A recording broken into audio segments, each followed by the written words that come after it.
Good evening, ladies and gentlemen. Welcome to Tarnation TV, and we're here at race number 2 of the 2026 season. The High Voltage Racing League presents the Maverick Cup Series, live from the Rockingham, North Carolina. As always, we got a ton of drivers out here at Maverick, and this is a pretty neat track. Rod and I were just talking about it, so without further ado, my name is Blaine Donlan, joined by Rod Weston. Yeah, Rockingham. It's kind of an interesting track. I've always liked to run the version of it that just called the Rock, and the reason why we talked about it a little bit was the tire wear. It was one of those tracks where you actually could run the high side, like with the expert setup. You could go on the high side, run the high side, watch the leaders drive away from you, and then when you get about halfway through the run, lo and behold, they start coming back to you, and before you know it, you're past them and you've gone a long way. So it'd be interesting to see just how this track reacts. It's a little bit newer version of it, so basically it's the repaved. So they haven't really ran that much there for me to watch and tell you whether or not tire wear is going to be an issue, but it should be kind of cool to see if that happens tonight. I just realized I'm playing the Daytona bumper here, but anyway, yeah, we are definitely at the Rock. Forgot to change that, but so this is you're saying patience at this track is a big deal. Yeah, that's cool. It's the old version of it, like I said, the Rock, literally you could go faster on the bottom. So you could drive around the bottom, you could be fast all day long. And you could run the top a little bit and be competitive, but if you ran it smart, you could save your tires by running higher up. And like I said, they'd pull away from you. They would literally walk right away from you without any yellow flags or whatever. About halfway through the run, you'd run them right down, and it was a lot of fun that way. A buddy of mine ended up winning the race, and I finished second with a wrecked car on that race I was talking about, and that's because it was a little too tight for me. I got punted, backed up into the fence, and the darn thing just started handling a whole lot better.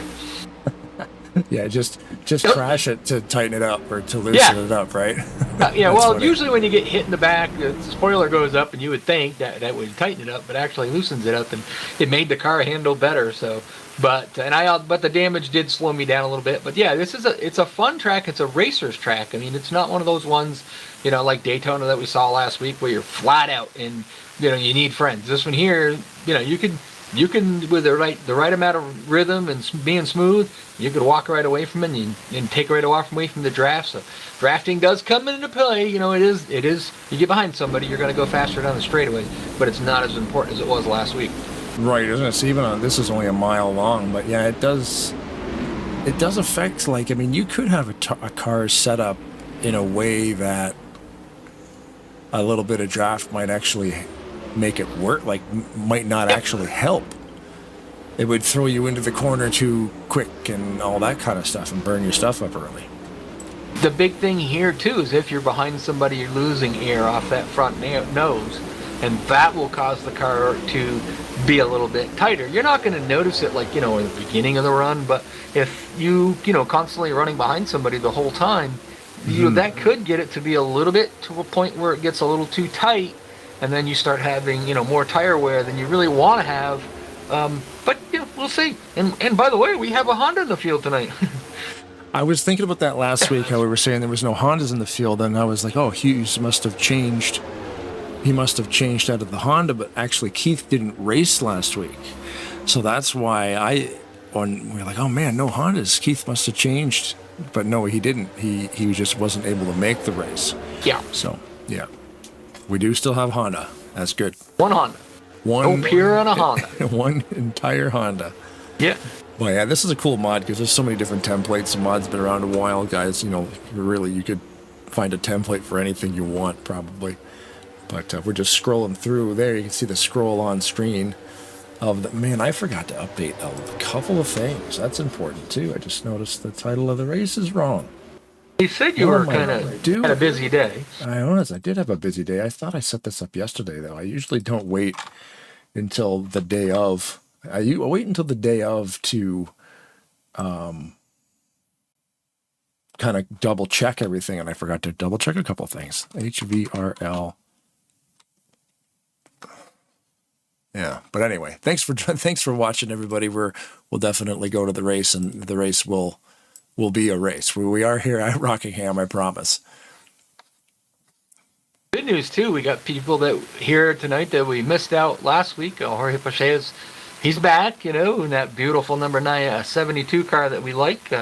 You know, some of the drivers that just, you know, Daytona, they had so many people. You had to be good in the qualifying, make the field, and so, you know, a few of the drivers this week. I don't know yet. I believe in practice we've had 30 drivers take time, so that's pretty good.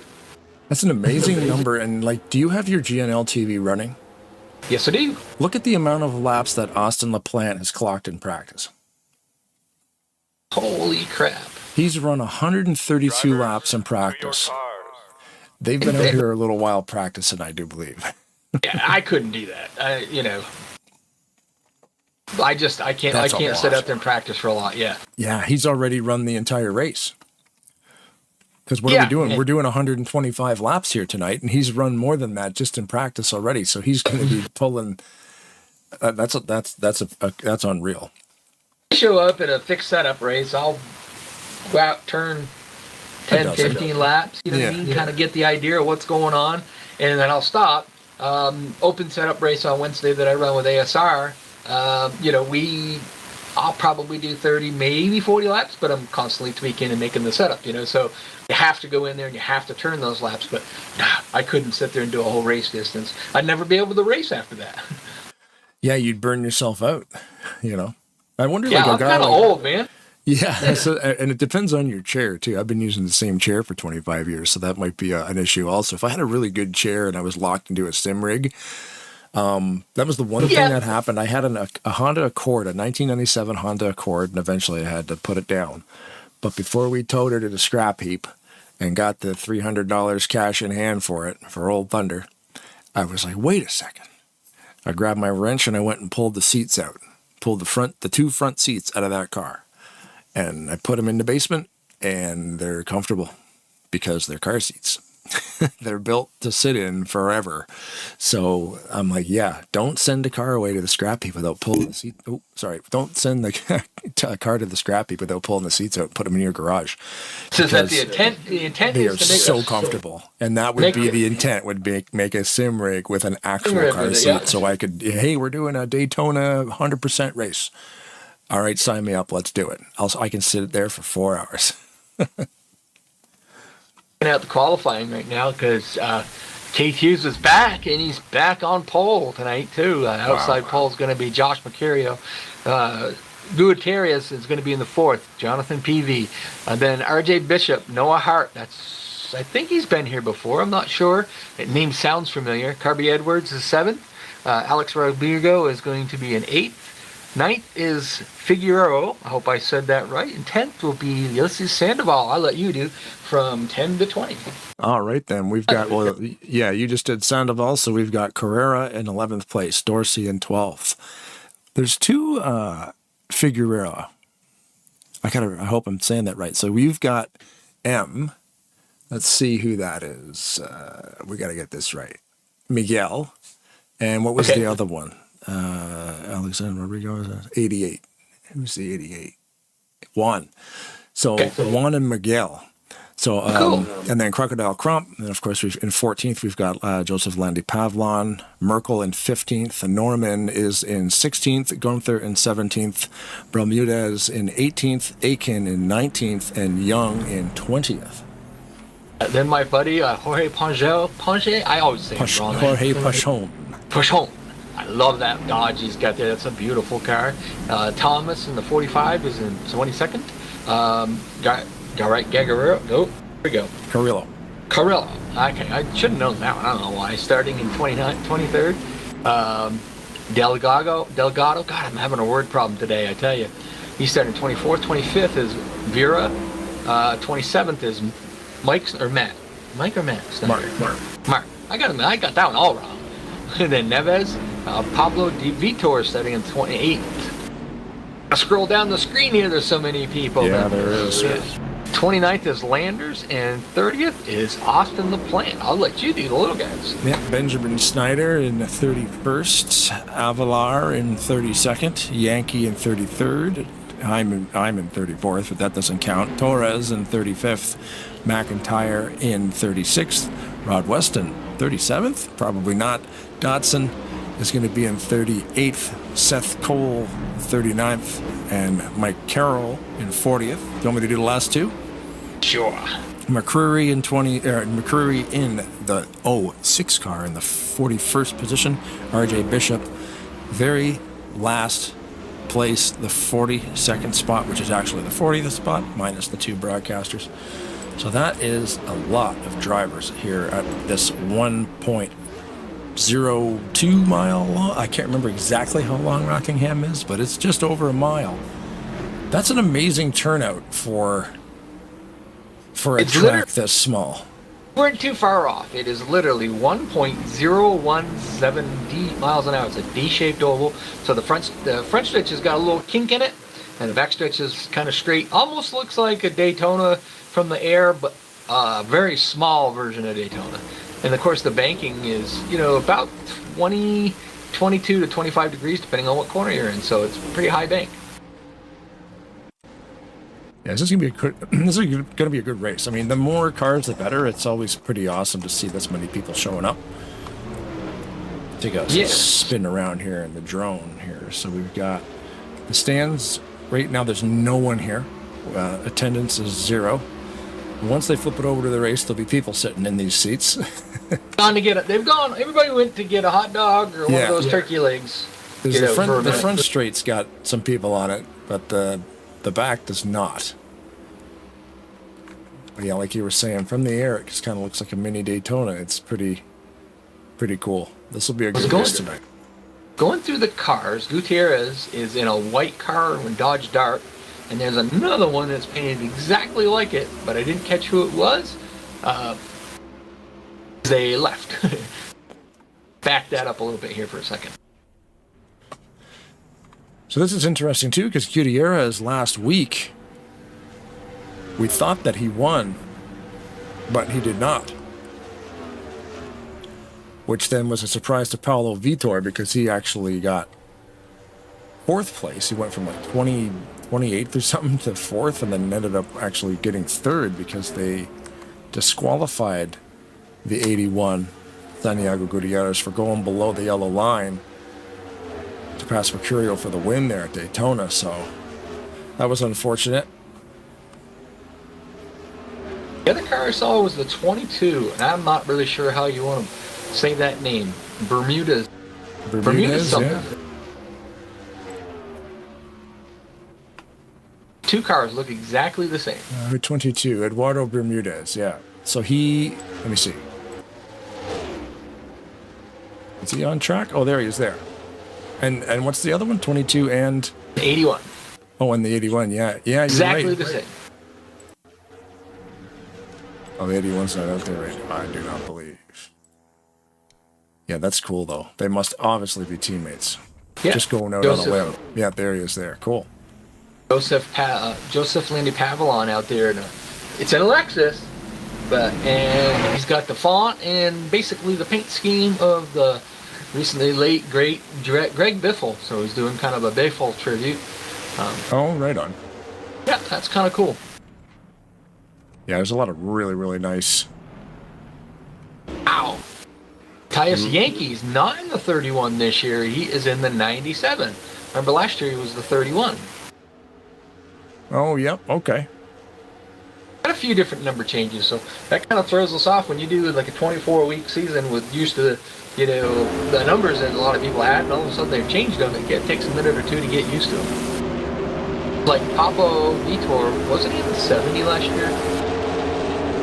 Oh, yeah, I can't remember. I have to go back on an old broadcast and check it. There's been a lot of number changes this year, and I can't really keep track of them all.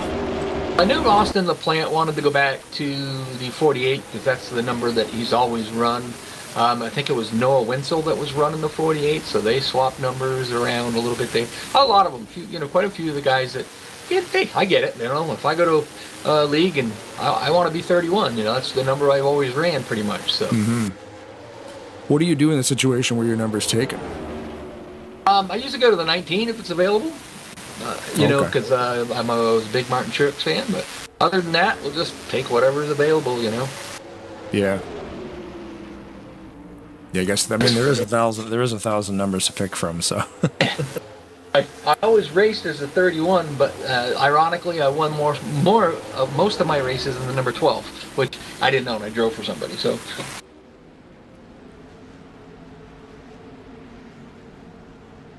Yeah, I'm trying to figure out. I believe it's Figueroa.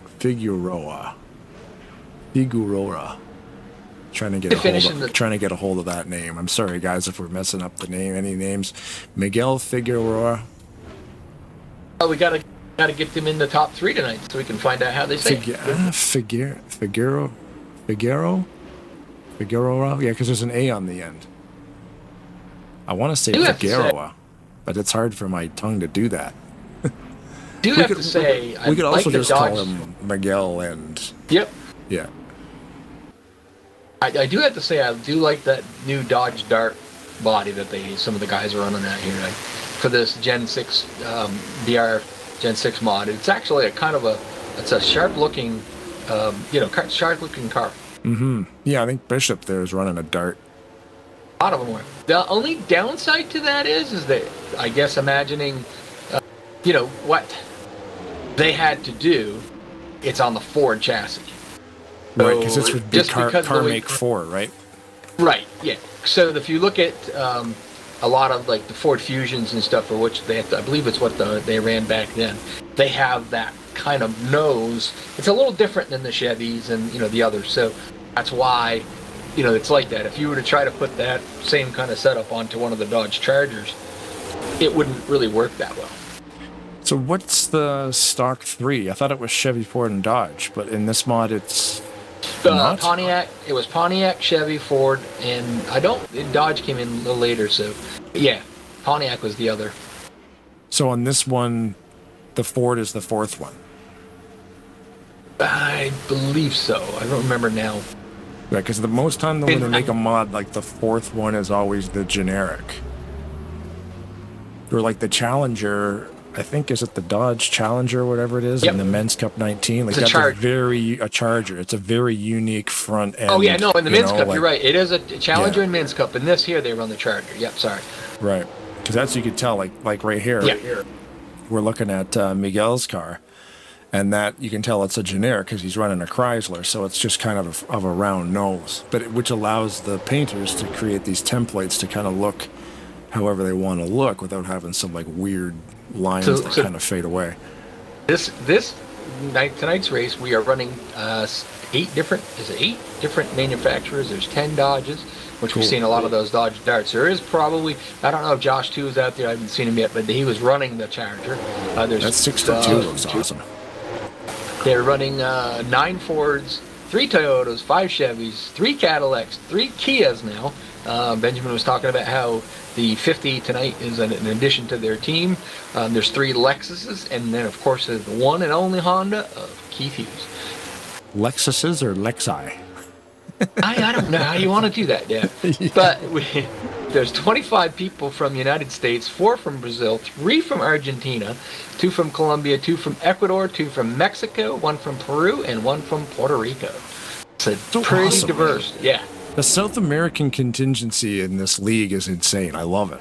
And it really makes us have to think about pronouncing some of the names. Like Juan and Miguel, their last name, I can't. I'm pretty good at like figuring out names because like growing up in Brampton, Ontario, you're pretty much, it's a melting pot of everybody and you kind of learn pretty quick how to pronounce stuff. But I can't wrap my brain around Miguel and Juan's last name. Figueria. I know I'm wrong. Well, we'll correct it later, Yeah. Somebody will yell at us later. Feel free. Let it ride. Don't run it. Let it run through. Don't jump in and jump out. You mess it all up. Make sure you're live. Make sure I'm live. There we go. Yep.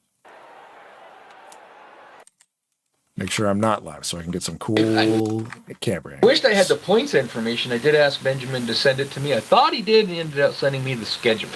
So I don't know, because remember their points are kind of in a spreadsheet. Not, it's not like a website thing. I don't think so. I don't know where they do keep that, but I'll send you a link later. He sent me the link to it, so I've actually had it. On well, the then you've got it. there. That's okay. You can see it scrolling there now. You got it. You can keep us conformed on the points and stuff. We do know that Jack Merkel's not in the points lead. That much we do know. Yep. Yeah, basically your points are whatever the finishing order was last week. So you got Mercurio in first with 180 points, Tate Dorsey in second with 170, and Vitor in third with 165.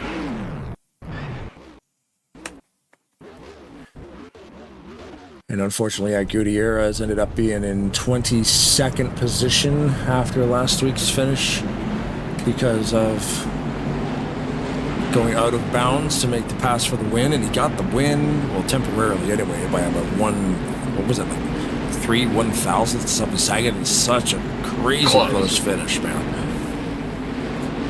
As everybody rolls off there.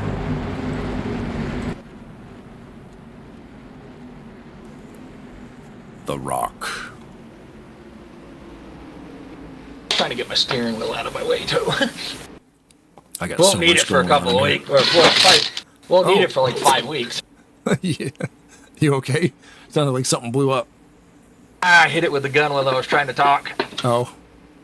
Mine's screwed on good, so.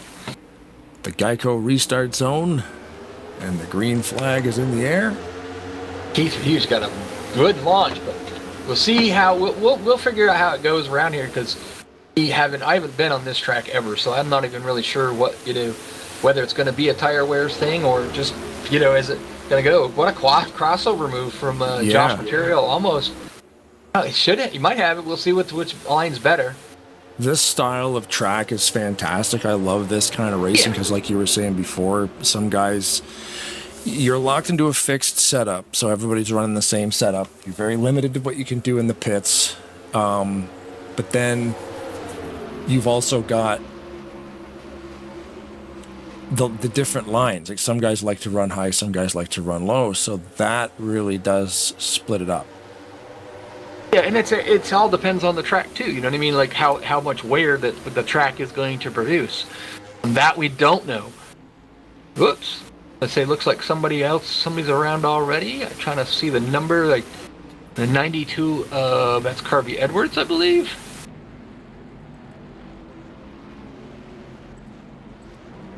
Yeah, Carvey Edwards was around. Okay. Saw a blue car. In the scene, I'd say. I didn't see who it was, but back up here a little bit. We'll load up a replay here for everybody. See exactly what happened.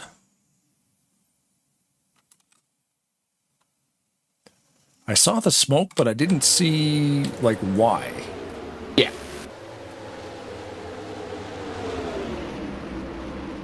Well, there was smoke in front of Carnby. Well, it looks like it's Mike Carroll down there. Mike Carroll in the 90s and the 97. Okay, 1 second. We're backing her up here. We're fine. Oh, it happened way up there. Yeah, it looks like Yankee just sort of got loose. Oh, no, he had some help. Is that Dodson? Yes. Sean Dodson. A little bit of a different braking pattern there. Got into Matthias. So I just saw Carroll go around the pace car under yellow. So I don't know if he was the lucky dog or whether they thought he belonged in front of it or something. I'm not sure. We're back alive here. They're still getting sorted out. Yeah. Okay, so it looked like it. I hadn't noticed the car yet because it was Benjamin Snyder was the other one I saw that was involved in it. I just hadn't seen his new car yet. Oh. Did get a few takers on pit road, although the front guys stayed out. So kind of wondered how many would, whether they'd stay out this early or, if the tracks, most of the tracks like this that are tire eaters, you get caution, you're in. I mean, it don't matter. Mm-hmm. But probably Keith up front with Mercurio, and I believe that's PV.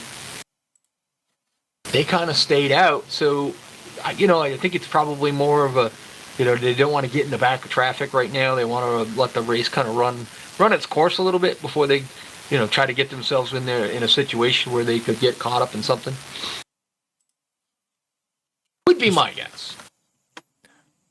Just readjusting the ticker there a little bit. I don't know why it was offset. It's kind of strange the way that GNL will run sometimes, which in turn crashed the game. So we will return to your racing event shortly.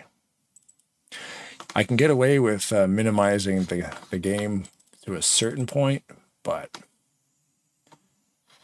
sometimes well, pace cars headed down pit road. See Matthias Yankee just leaving pit road there, so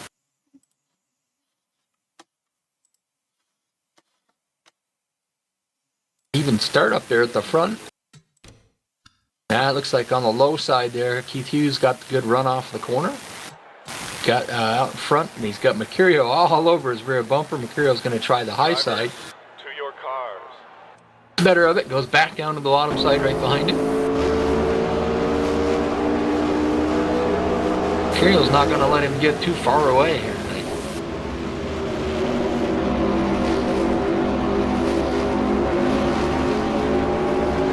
Oh man, you know what I forgot to do too? I forgot to play the Grand Marshal. Oh boy. Oh man, everything's misfiring tonight. You know what? Let's do it now. I finally got the game rebooted. By the way, sorry, Ben. Yeah, it was a long couple of days. I should have had this stuff ready. I apologize. But yes, Xander Weiss from Blue Ridge Survivor was our Grand Marshal today. So he's going to introduce lap 10. Take it away, Xander. Drivers, start your engines!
Oh, thanks for bearing with us. A few things just popped up there. So yeah, thank you, Xander Weiss from Blue Ridge Survivor for the Grand Marshal. I changed the title of the race. I noticed on the replay screen we still had the Fun Coast 500 logo. I usually don't brand everything like that, but the Ben's first race is his biggest race, so I made sure to stick all these extra little things in there, and then forgot to remove them. So yeah, anyway, on board with Keith Hughes right now.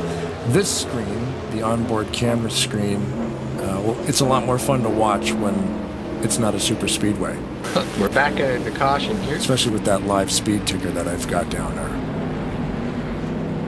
Back under caution. I'm not sure what happened. I just saw a bunch of smoke. The leaders kind of showed down. Not good. I see that Carroll had, the 35 of Carroll had something to do with it. Not really sure what happened there, but... He's been involved in both. Yeah, that's kind of cool, that little the little thingy information dish you got there inside when you're in the cockpit like that. It gives people an idea just how fast they're going, what position they're in. I think that's pretty cool. Yeah, so what that is when you're in replay mode in the game, we have all that information across the top of the screen. And I'm able to, with my broadcasting software, pull screen coordinates.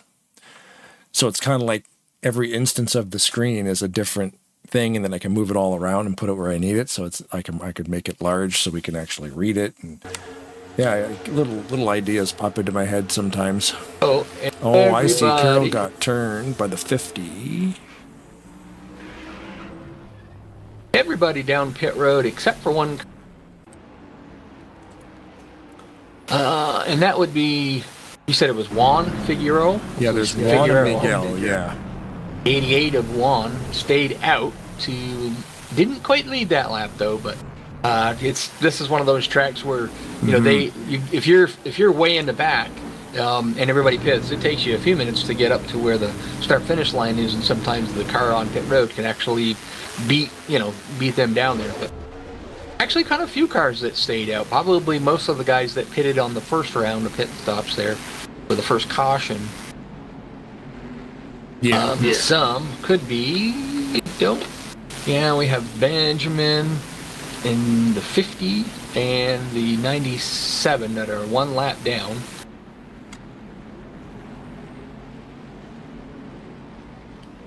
That's right, too. 97 is Matthias Yankee. Still trying to get used to the new numbers here. And the 50, that was a new driver, I believe, because that was one that was... Benjamin was talking about that. That was Carola. How do you say that? Carrillo? Carrillo. All right, the three cars that are one lap down or more. Carrillo is 2 laps down, so... We'll see when they come around this time by if they're going to stay out there or lights are off. So they're we got 4 cars that stayed out front. So your top 4 of Juan, Carnby, RJ, and Eduardo. I was going to say RJ Bishop stayed out. It's in the 88. Juan in the 88 has not pit yet at all. Okay. And neither has Gustavo Carrillo. He's in 40th right now. It's showing him with 0 pit stops. Although I think he may have gone down. He's 2 laps behind. Right. Interesting to see with these cars up front on older tires.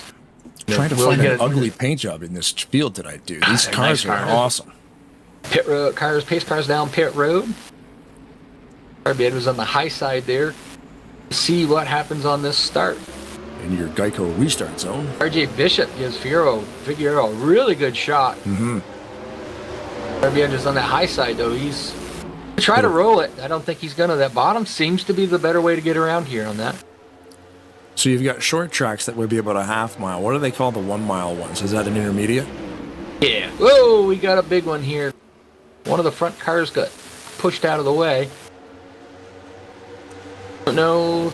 Caution came out or not. Yes, Turn it did. 3 and 4, an absolute parking lot.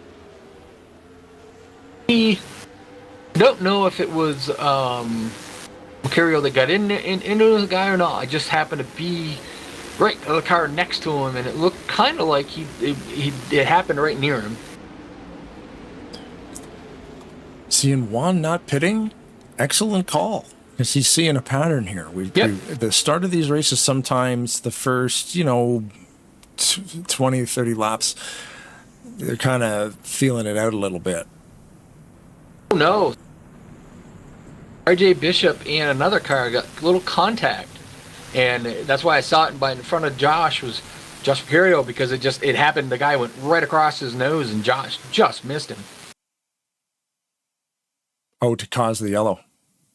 It was an incident between the 19 and what was the other car that was up there? Not Kirby Edwards, not Figueroa. I'm trying to remember now who was up there.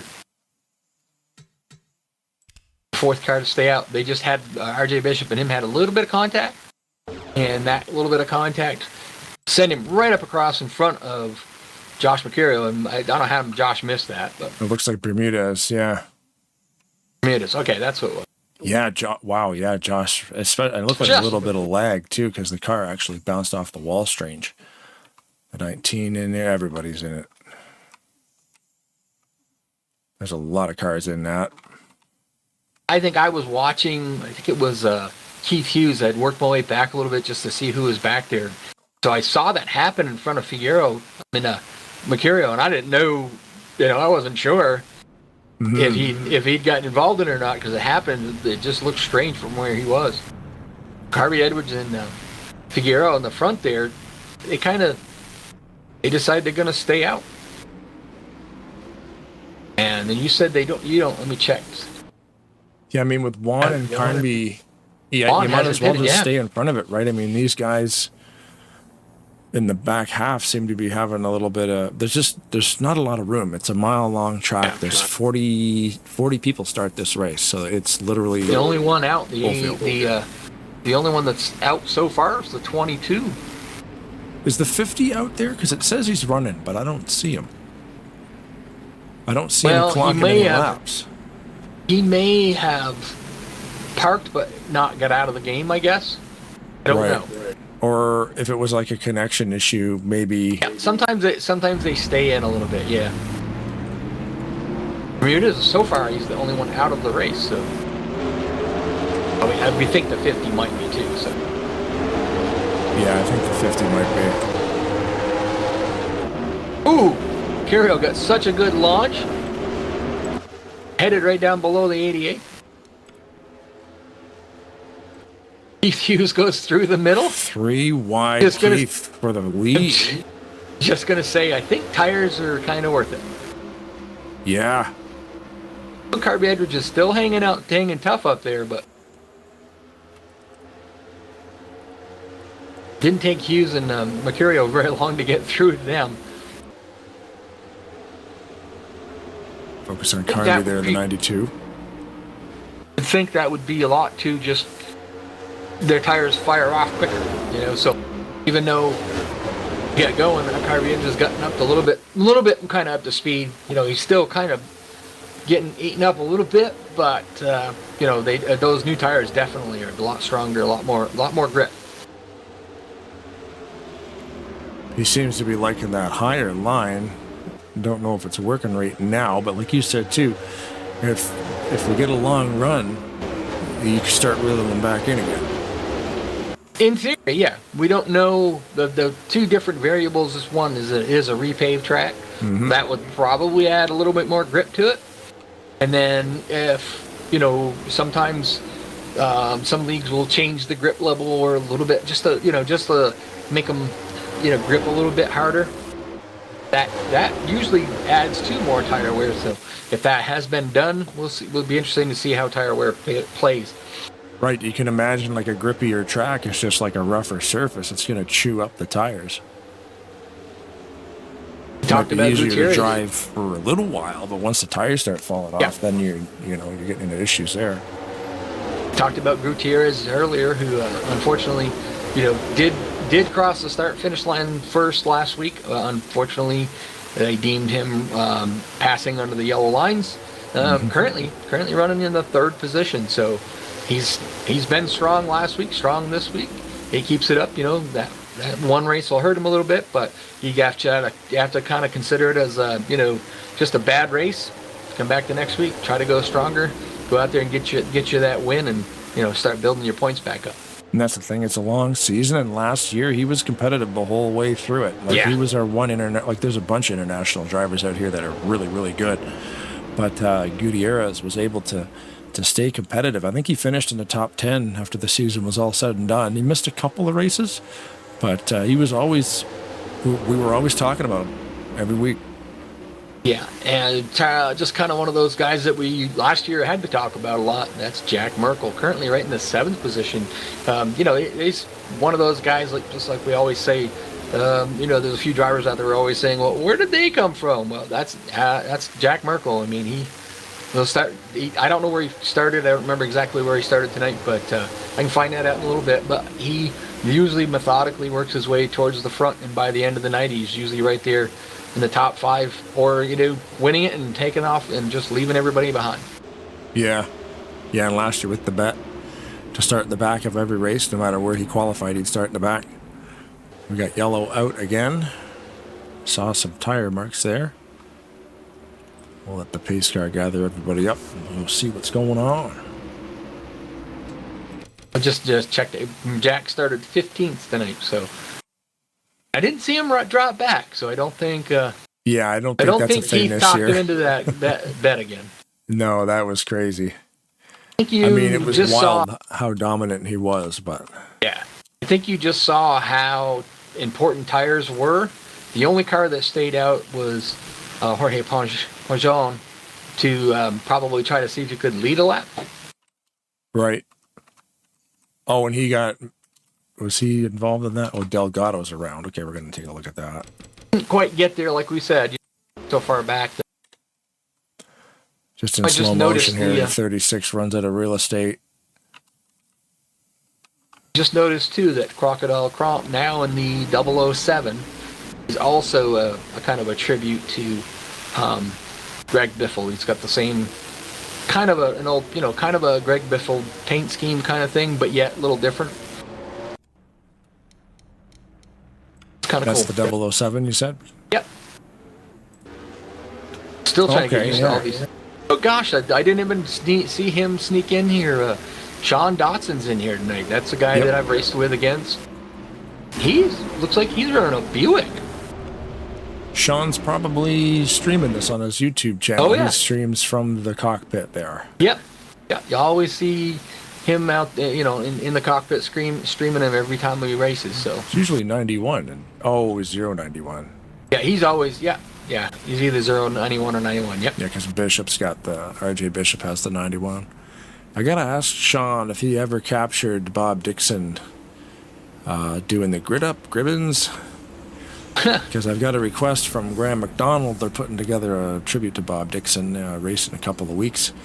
And we were trying to get some audio, and I've got all kinds of stuff of him doing the factoids, because he always did that at the end of the race. He did it live on the air. But we would have never got a grid up Gribbons from him, because that would have been in car on the grid.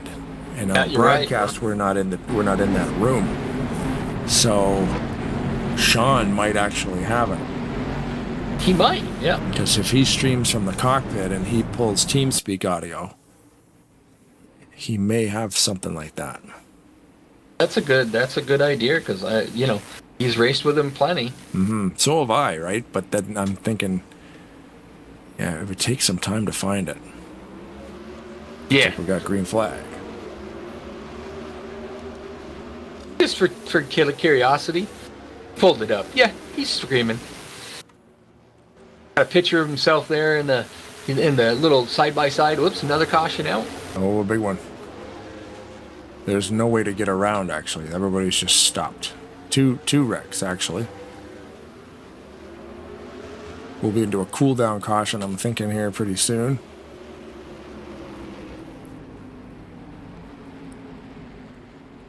But it's kind of funny.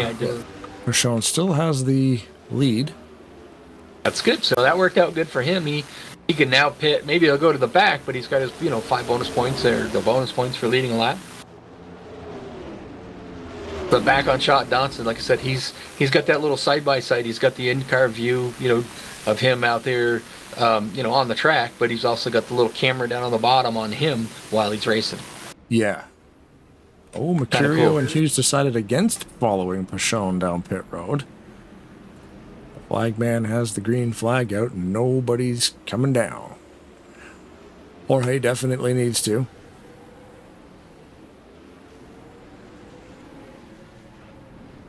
Not that we want you to leave ours, but if you wanted to just quickly see Sean Dotson's video, I just put a link of it there in the chat. But don't go there for too long. Go over there, see what he's doing, or doubles your screens and do it that way. What was the name of it? Yeah, you can always open it up in another tab, and then you've got an onboard camera from one of the drivers in this race, and then you can watch the race live. What? I can't remember the name of his channel. I just typed in Sean Dotson, but what's the channel actually called? Let me see here. YouTube.com/. All it really says is Sean Dotson. So. Oh, cool. He has 63 subscribers. Well, we'll have to fix that. Yeah, we've almost got 400. Now he has 64. Yeah, I watched him a few times, just before we started doing this over here with them. I watched his onboard at Maverick before, so. Right. Yeah, I've seen him pop up on there with, like, a fast on Sundays. Yep. And then there's Andrew at the Hobo, the America Online Racing Hobo Cup Series. He's over there. They're at Phoenix right now. They're live right now on Top Dragster's live stream.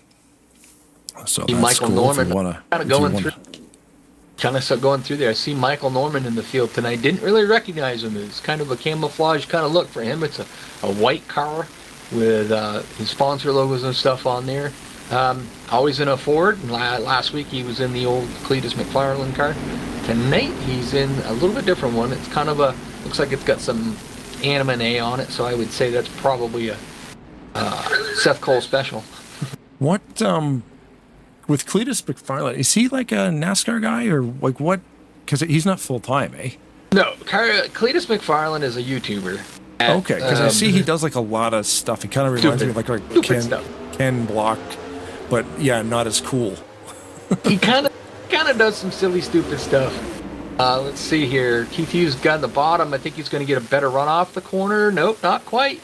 Curio kind of gets a good run off that high side in 1 and 2.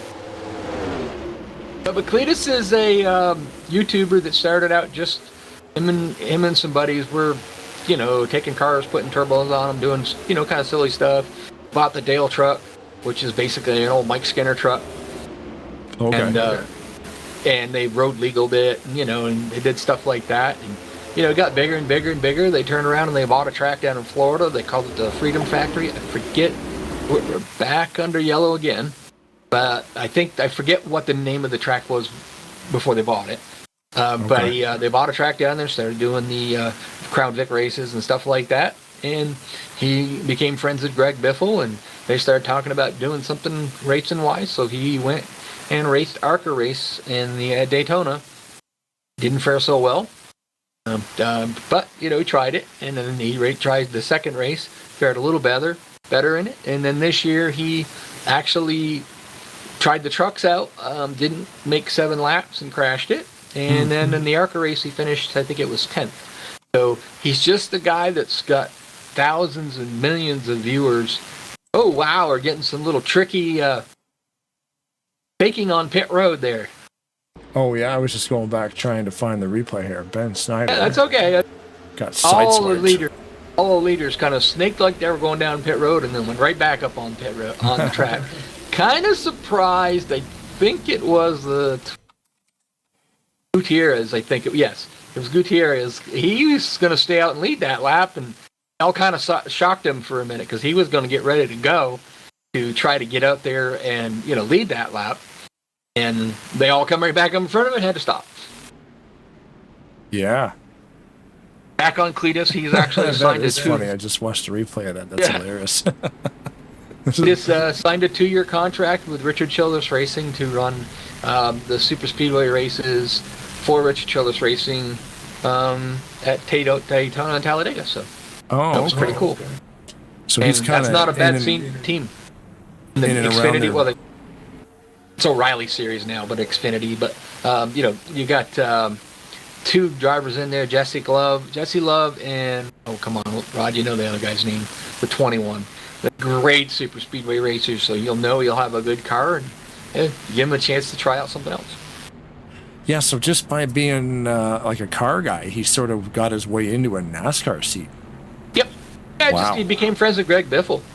Dale Jr., started, he some of the times they did stuff, they would invite, like they've had Tony Stewart down to Freedom Factory doing the Crown Vic race. They've had Hocevar, Greg Was that Biffle, the one you were telling me about where they have the nitrous in the car and they have a red light on the back? Yeah. They just started doing silly stuff and then they escalated it more and more and more. And they still do it. But he's just stepped into the racing. I think you'll think it's 50-50. Some of the people will think that he shouldn't be there because he didn't earn it. hey, you got a sponsor that's going to throw the money to put you in a car, you know, and you want to do it, why not? Yeah, sure. If you can handle it, he's got a chance to prove it. I mean, and that's the thing with the online stuff, like all these guys streaming and having these, he created a business. Yep. By having, like, kind of like what Ken Block was doing. He just had a whole film crew follow his entire business model, and doing the Hoonigan, like Gymkhana stuff is amazing. And it's cool. It gets millions of hits. That's how you can make your money. So I was a little weird. Josh Mercurio was the leader. Took the high side of the track. Yes, it did work last time, but it didn't work so well this time. Although it did. It took a lap for him to get it done, but he was able to retain the lead on the high side there. It looks like that high side could be pretty good. I like watching, because I think, like, Keith, I wonder if he's holding Keith down there. Like, maybe Keith wants to run that line too, but as long as he can stay beside him. Yeah. Well, the thing about it is with, I was going to say, but I was wondering if maybe Josh would stay up there. Yeah, apron bad. But I was wondering if Josh would stay up there, but he didn't. Once he got it clear of Keith Hughes, he went right to the bottom. Yeah. I would have stayed right there at the high side in that high groove and just run it. Yeah. You find what works, right? Looks like we're in a cool down mode. There's an accident there, but we're no yellow. Now, looks like Josh Mercurio was trying to go to the high side there, and I'm not sure what happened in front of him, but I think he kind of backed out of that just because of something was going on up there. Now he's tucked in behind Hughes for second. Jack Merkel right back there in the third position. I mean, that's said guy you got to keep an eye on. Where did he come from? He's working his way up there, trying to see. I think a few more adjustments on him. He'll be right up there up front, maybe leading this thing. See Mike Carroll down the bottom of the track there at the right side of your screen. He's got caught up in a couple of those accidents, unfortunately. He did an awesome work last week. Mike did. With that grid video that we had, that's the startup grid. We can't really do that every week because the only way that can happen, obviously, is with the Daytona race. They actually qualify before the day. Right. So that's how he was able to do it. They qualified, Ben gave him the results. He took those results and made that video. We can't really do that every week because we come in here and qualify live, so. Just gone back a little bit, back in the fourth position. Last week's second place finisher, Tate Dorsey. I mean, we thought maybe he might end up with the win. It all depended on how they, called that kind of decision there with Gutierrez and Josh Mercurio. And, they deemed that Gutierrez went too low, that Josh didn't. And so Dorsey, ended up in the second position. But currently now, like I said, running fourth. I believe he's second in points as well. So them guys that are higher in the points right now up there running. Of course, Merkel's up there, but he's not higher in the points. He did not have a good Daytona. Imagine that. Dorsey finishes like third, but then they disqualify the first two guys. Yeah. Well, that's what I thought was going to happen. That'd be crazy. Talked about Michael Norman a little bit ago. He's back there in the fifth position right behind all these leaders. Can't quite see what he's got for a sponsor on that. I have to jump in a little closer. I'm gonna have to stop talking to do that. So hold on. When we can't communicate, I don't know, anime stuff. Oh yeah.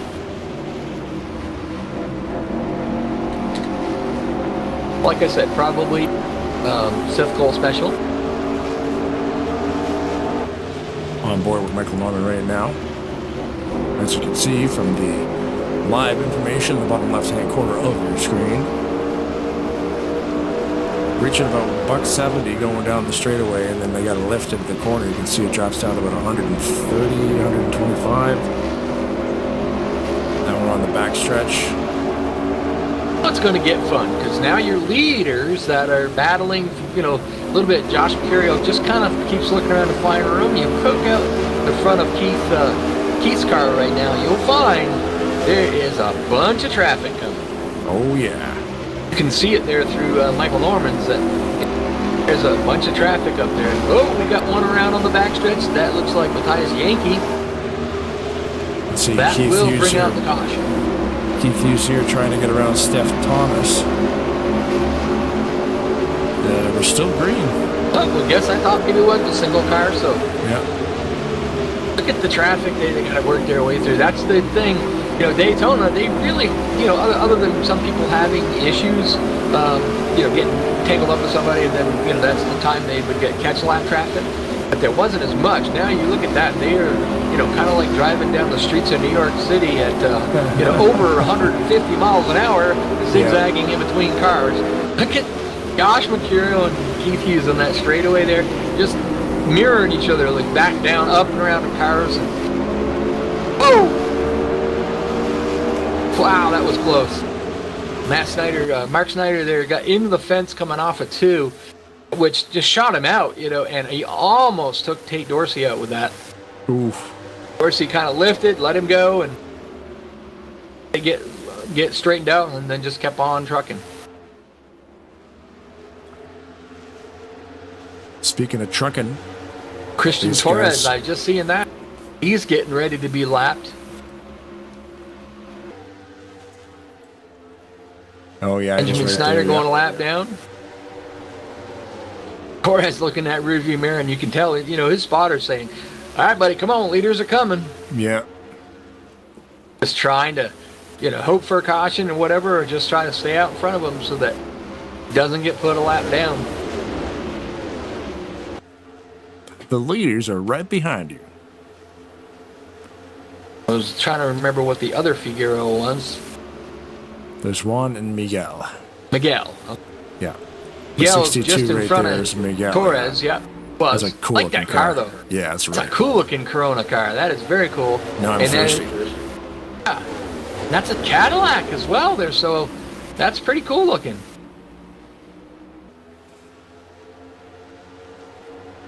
They're driving their heart off. They don't want to get lapped. No. Let's just say everybody gets settled in here and these things get warmed up. It's cool to see the different strategies, the different Yep. lines people are taking. Yeah, and Hughes is about to Okay, lap now we're them. under caution. Yeah. So these guys we're lucky. Torres and Miguel. Neves, Seth Cole. Keep forgetting he's not in the 93 anymore. He's in the 9. Spider-Man car. That's pretty cool looking Dodge. Oh, yeah, there was it about is, 4 yeah. drivers. They're happy to see this caution.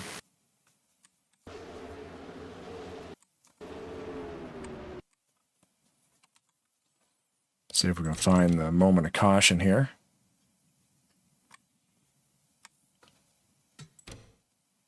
Oh, everybody should be headed down pit road this time.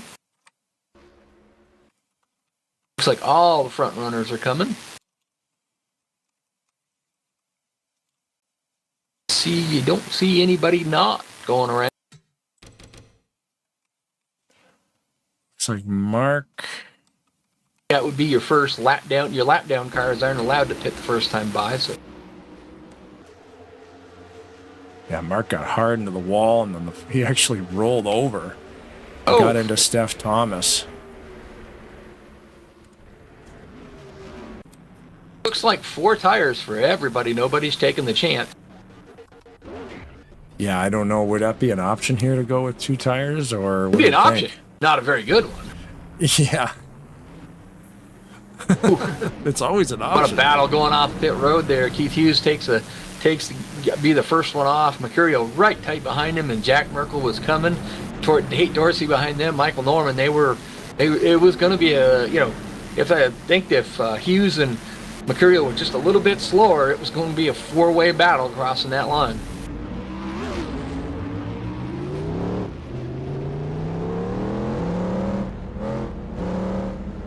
Now you see all the cars that decided to stay out. So, like Torres, he stayed out, didn't pit the first time by because it was so close to the guys that he had to go around again, and figured it's best to go around and, you know, get up to the caught up to the pack, go in the second time by.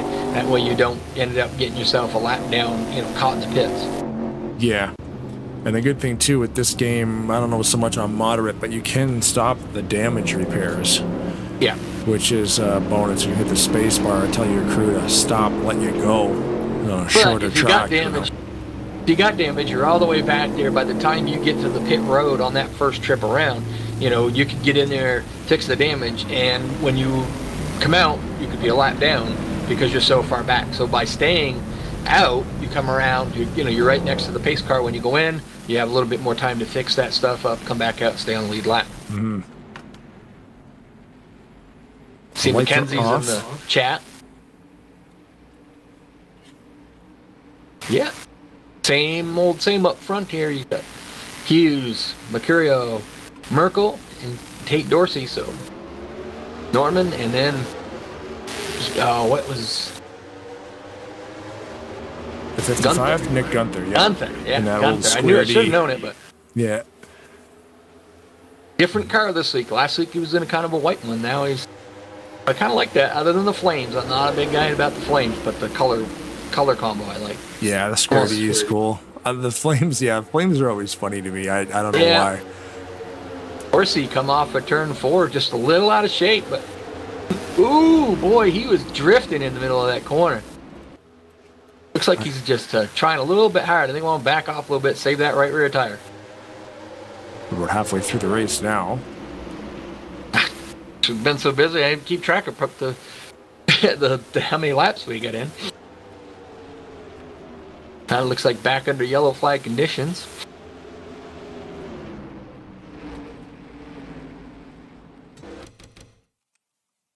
I know Mercurio is in the points lead and Dorsey's second. Didn't really get the points to from Ben to see exactly where everybody is, but be a bit of a shake-up this week, especially with Mercurio being still running up front. Hughes wasn't here last week, so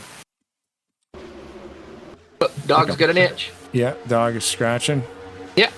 Looks like Avalar went around in the corner and collected everybody. We'll find this here. I'll show it to you. You can see the 90 car there. Don't know.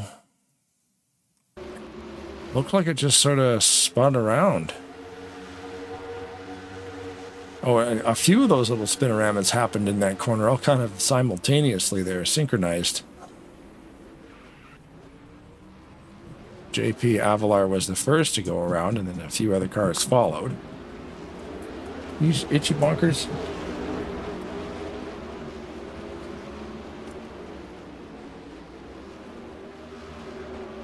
I guess Josh Mercurio was supposed to be our in-race reporter. Oh, is he? Yeah, that's what Benjamin just sent me a message on that. But oh, okay. Does he even have his mic working? Is the next question. That's a good question. Yeah, because last week, we weren't able to talk to him post race because he had no microphone. Did it by phone, which is kind of neat. Yeah, I did it. He used the Discord app, and then we were able to get a hold of him there. Did you have to go outside? Doug might need to go outside for a break, and the wife's in bed, so I'm gonna have to bail. Can you cover me? I'm focused on the 86. Gotcha. I'm focused on the 86.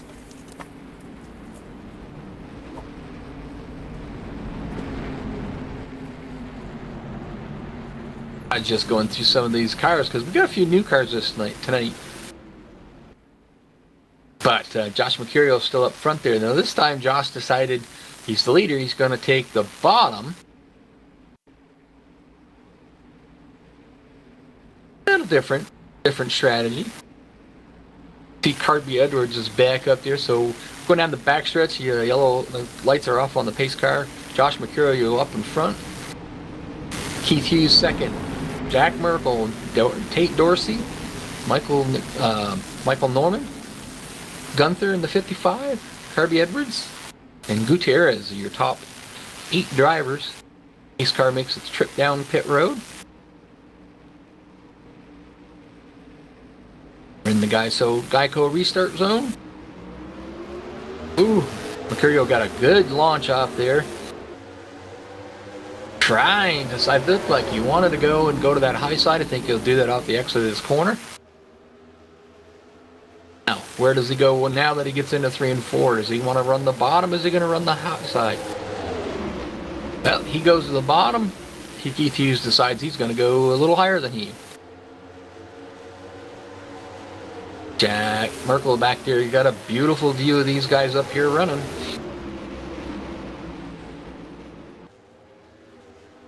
Tate Dorsey still in the bottom. Michael Norman trying to get on the outside of him.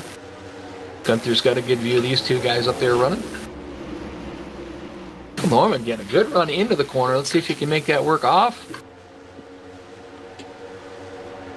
Alrighty. Passed him at the line. Yep. Woo! Hey, Dorsey decides he's going to try that high side, but he did it aggressive. Depending on what point of the turn you do that in, that wall can claim you. That's wild. That was neat. Yeah. Michael Norman rolled the outside on Tate Dorsey, got him.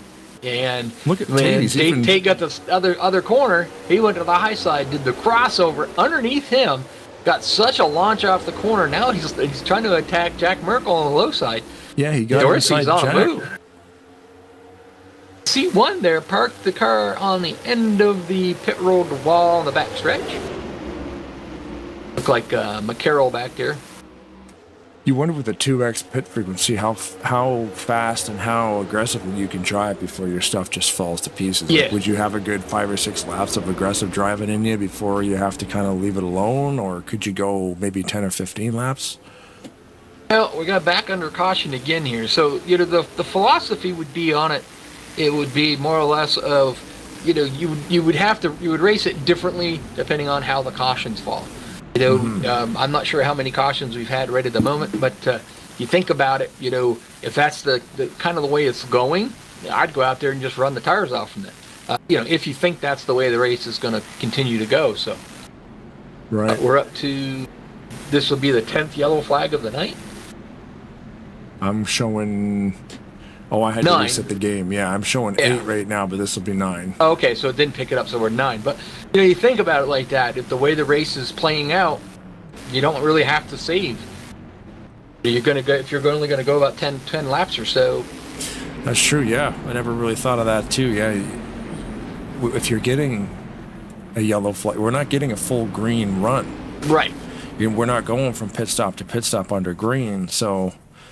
Maybe, yeah, you can be more aggressive knowing probably going to be under yellow. But then you're going to have to be good on pit road. Right now we've got 50 laps to go.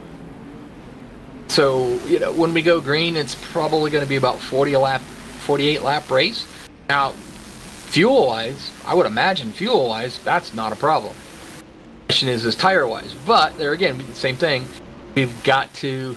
As it's saying with 22 laps, is saying that it's 48 laps of fuel. So, that's they're on the edge of the fuel window. We don't know about the tire window. So right. I think it depends on how the rest of this race plays out. That might be the last pit stop of the night. But Dorsey and Curio get together on the front stretch. What happened there? I don't know. There was a bit of a checkup, and Tate ran into him. It was just weird. You think Mercurio will repay the favor? I don't know. I think Tate Dorsey was coming in a little too hot myself, but everybody, Mercurio was running the same speed as everybody in front of him, but they do run moderate damage here, so nothing too gnarly. Now the next question, did that cost Mercurio any spots? He would get the spots back though, would he not? Well, it depends. His car takes a trip down pit road there. We got Gutierrez in the front, Chris Aiken on the outside, Joseph Landy Pavillon, and Seth Cole in the front 4. We had 5 cars stay out and not pit on that last caution. We've seen how this has worked out before with Hughes and Mercurio pitting and having fresher tires. They were already gone past Harvey Edwards. Now Hughes is working on Seth Cole.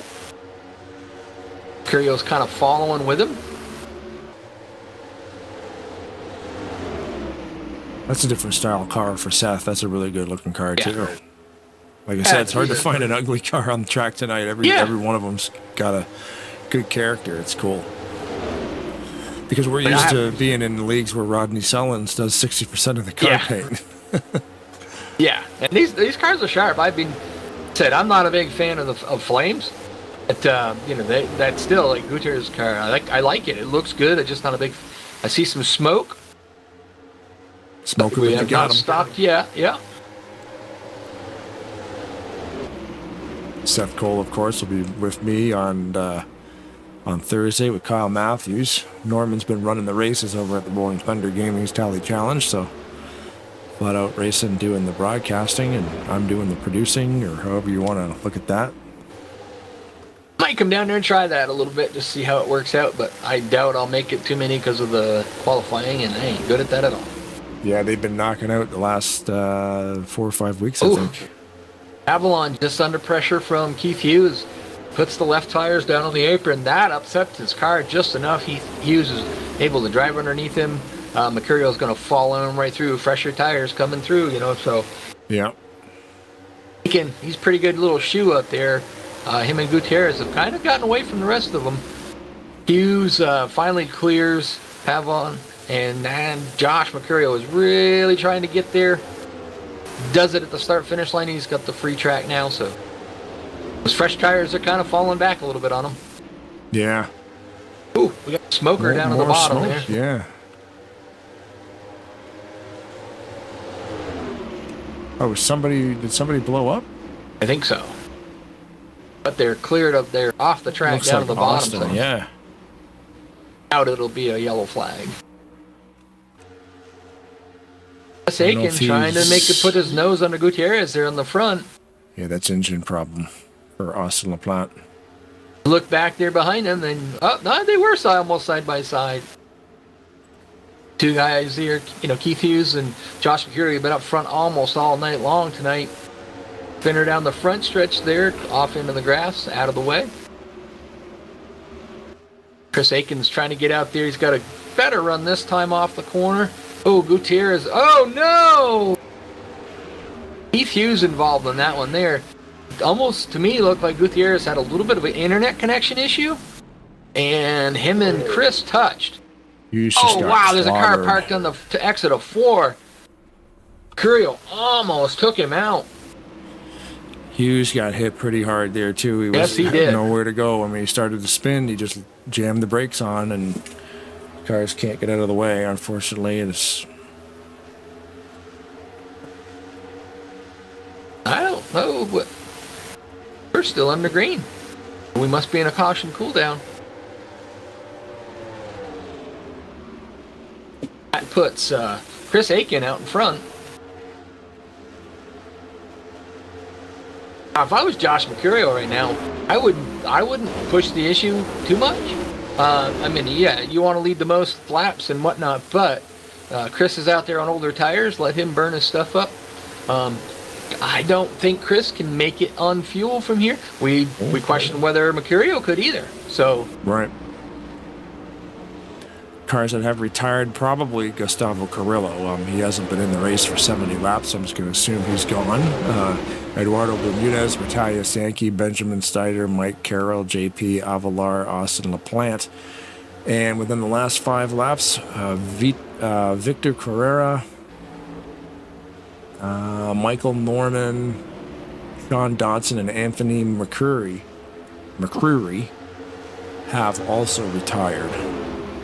We have a new leader, Josh Mercurio, who was able to catch up to the back bumper of Chris Aiken.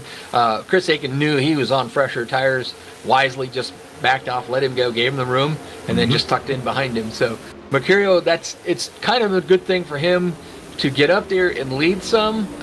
Keith Hughes has led 44 laps tonight. Mercurio is now currently working on lap 20 right now that he's led. So he's got time if he can get out there to steal that away from Keith Hughes, if he can continue to lead. And that's the thing. It's possible because Keith was involved in that accident. We're in a cool-down period, and he got absolutely clobbered. So I don't know if Keith will be competitive for the rest of this race. So Mercurio could get those bonus points, like you said, Chance, if you can leapfrog him and get 45 laps led. Currently sitting at 22. I just clicked over to just for Doxson's. I'm looking at his desktop right now, and him sitting at the thing. He's just kind of standing there. I don't know. He's retired. Not saying so he's talking. Not He's doing talking. much. So I can't hear what he was saying, but he was talking. But yeah, he's done. Get a chance, like I said, I put the link in there. You want to go check out what he does? It's kind of cool. He does the races from inside the car. Actually, that's kind of how you got started, wasn't it? You and Wolf. Yeah, I started messing around with it because I saw people doing it, and then Wolf said, "Do you think you could broadcast a race?" Because that was when the Canon Hinton thing came up. You know, it's always cool to have an annual tribute event, and he latched onto that story. And I was like, "Yeah." Oh no! Wow! R.J. Bishop. R.J. Bishop off the wall bounces into Jack Merkel. I thought for sure it was going to wreck him, but Merkel was way. Well, I don't know how he did it. He kept it going straight. I was just going to get ready to say that he had cranked up to past Chris Aiken, got into the second spot there. And I said, he was kind of running Mercurio down, and then just off of turn 4. Not sure what happened to R.J. Bishop there, but that thing just took off on him. Yeah, it looked like he got there's Aiken down there too. I think it was an internet thing. It was weird. Yeah, it almost looked weird. It almost looked like he blew a tire and just, slammed into the fence kind of look. As you can see there, the car, the 91, it disappears and then just comes back in reverse. Yeah. Like, I don't know what was going on there. And like you said, yeah, Merkel and Aiken. So we got it here. So all your top cars in the lead lap are all coming down pit road. I guarantee you 4 tires, top that thing off with fuel. They know we can make it from here, fuel-wise, without a problem. Now it's just more of a just a tire thing. So just looked over the replay. That was just weird. Yeah. He was driving straight. It disappeared, and he came back, tires smoking, on and doing like a backward slide into the wall. So I don't know what happened in that split second. Unfortunately, Gutierrez was on the high side of that, and he just, Merkel left, Josh Mercurio left, Chris Aiken left with fresh tires now that he's up in the top, and Gutierrez has not left pit road yet, so he's got to fix a bunch of damage from that. Just, he was in the wrong place, wrong time.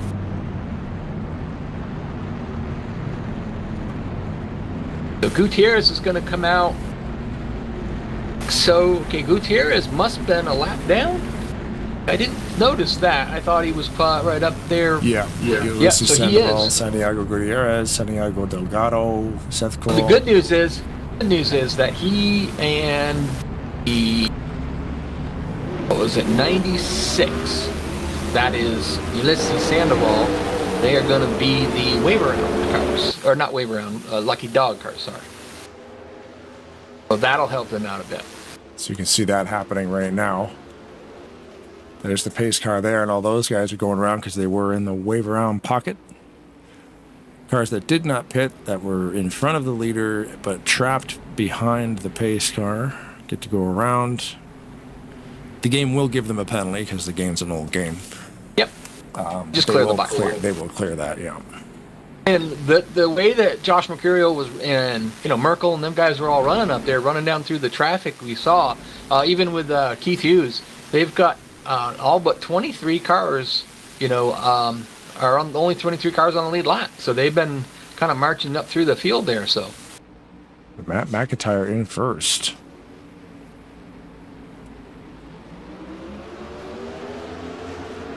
Yeah, he's going to get to lead that lap. I was going to say, look at him drive away, but I think it's going to find them fresher tires are going to be coming. Oh, Merkel uses them as a pick. Yeah. Use the McIntyre as a pick to get by Josh Mercurio there. Now, you see, Chris Aiken was hanging tough there with old tires. They was going by him, but he was still hanging with them pretty good. It'll be interesting to see what he can do now. He's got equal tires with them guys. I raced Chris plenty over to SMO, and he's a pretty good little shoe. Yeah, and they just recently merged in with American Online Racing. No, they didn't. That was Hobo. Sorry. Hobo did that, yeah. Yeah, Hobo did that. But a lot of the SMO guys are what, TMP? I think that's what I'm a lot of thinking. them guys will race. A lot of guys from TMP and guys from SMO race, each other's leagues. Because I think they share a server space, right? Yep, they share the right server. And Tom was doing the TMP thing, and it just wasn't quite working out well enough. And as he got more drivers, it got to the point where the server became an issue. The good thing is that that them guys race together, so SMO doesn't do anything on a Wednesday night, so they said, well, just use our server, and so that's what they've been doing. Robert Spring in the house, late arrival tonight. He's sitting there, good. 19 is good on old tires. You're not lying there, Robert. That guy is wicked on old tires. I think Jamie Tedder's a little bit better than him over there, but yeah, those guys know what they're doing. yeah. I mean, Jamie SMO's Tedder, been around, what, 22 years now? oh, quite a few, yeah. Yeah. You got John Wall, you got Jamie Tedder, Chris Aiken. If you beat them guys, those three guys right there, you've done something. Mm-hmm.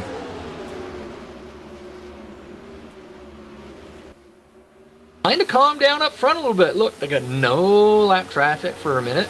Yeah. Pretty much all the way back to about 8th place. They're single line, single file, which is, they haven't been. They've been running side by side a bit. They're still running side by side behind them, but if you're Jack Merkel, yeah, you want that win, but you also need the points more than anything else. Ooh, we've got smoke on the backstretch there. 2 cars involved. Looks like caution Yellow is out. Yep. Just noticed the 45 has the old Mom and Pop's sponsorship on it. That's kind of cool. 45. That was, if you ever watched, or back in the day, Neil Bonnet was, one of the NASCAR drivers. He had been involved in a few wrecks and whatnot, and was trying to figure out if he wanted to do it. And Dale Earnhardt said, well, here. And he talked to Richard Childress. They put him into a 31 car.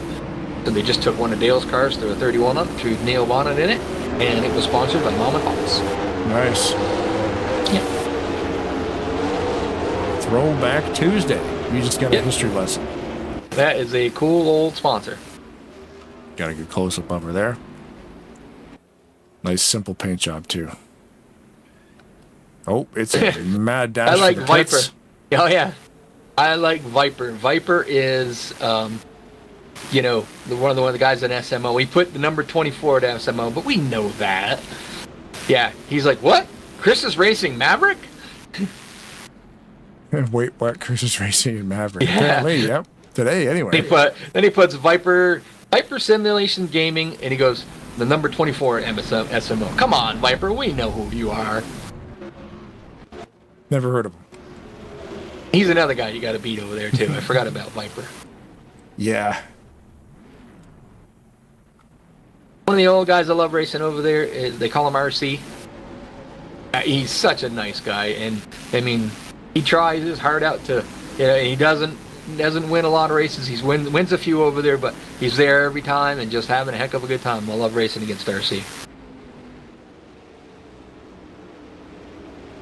So many people that we've come to know over the years in all these different leagues, and then when they start to blend together. Oh, no! And the longest line penalty for Josh Mercurio. Too fast on pit road. Ah. Wow. What are we talking? 20 laps to go. Mm-hmm. And he has just made the one mistake you don't want to make this late in the race. Yeah. Talk about flames. Look at that 43 of Allison Rodrigo. He's got flames all over that thing. Yeah. Oh, yeah. Viper just said RC got second last week at TMP. That's right, too. I forgot about that. Yeah. So one of the TMP runs the 2 races. Will be there this Wednesday. So actually tomorrow night. for their Aero 88 championship. There'll be 2 races. Robert Spring is one of the guys that are going. I think he said he was 8th or something like that in the championship. Robert and I talk all the time.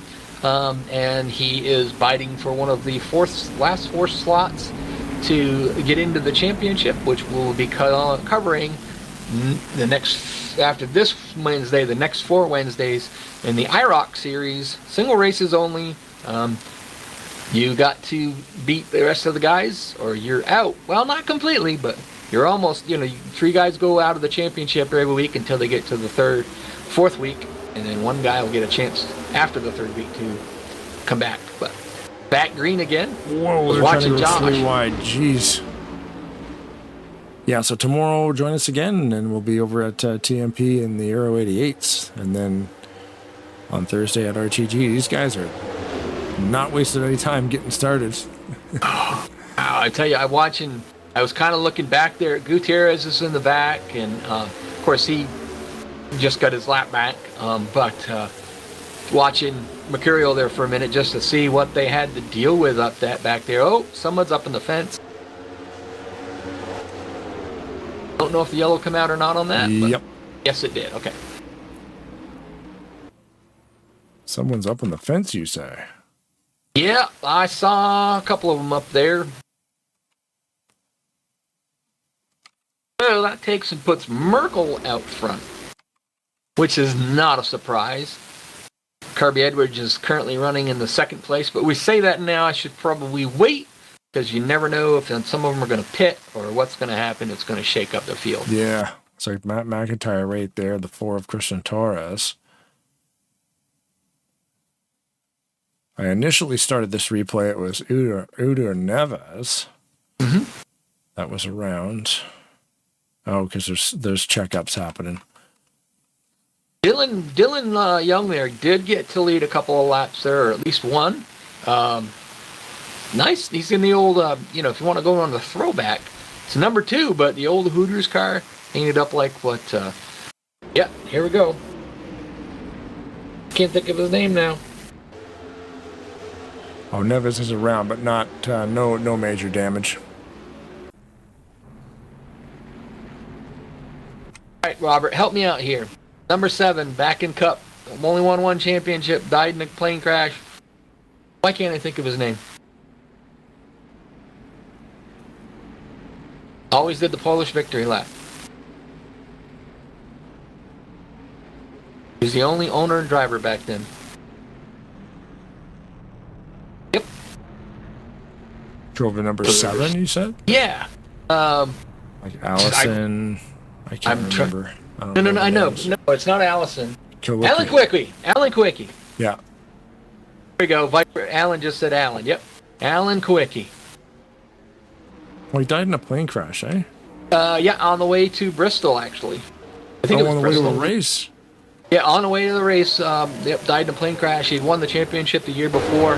He had come back to try to defend it, and whatnot. And on his way to the track, died in a plane crash, and it was not a good thing. He was a really, really nice guy.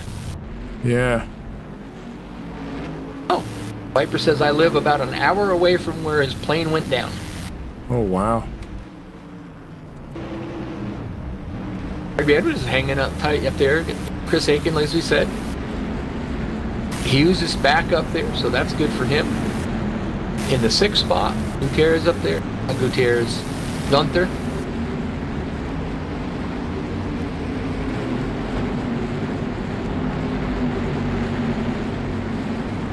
Talked about a little bit earlier, Pablo Vitor is up there in the 8th spot right now.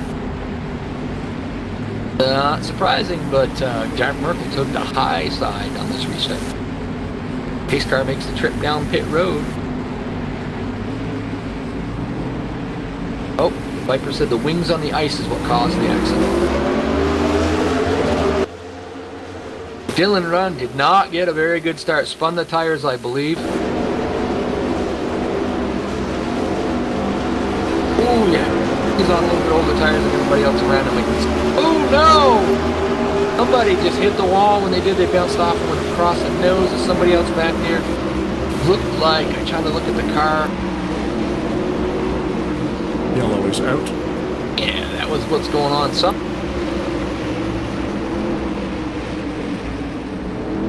Somebody hit the wall, and when they bounced off the wall, they went across somebody's nose. Yowza. Oh, 93.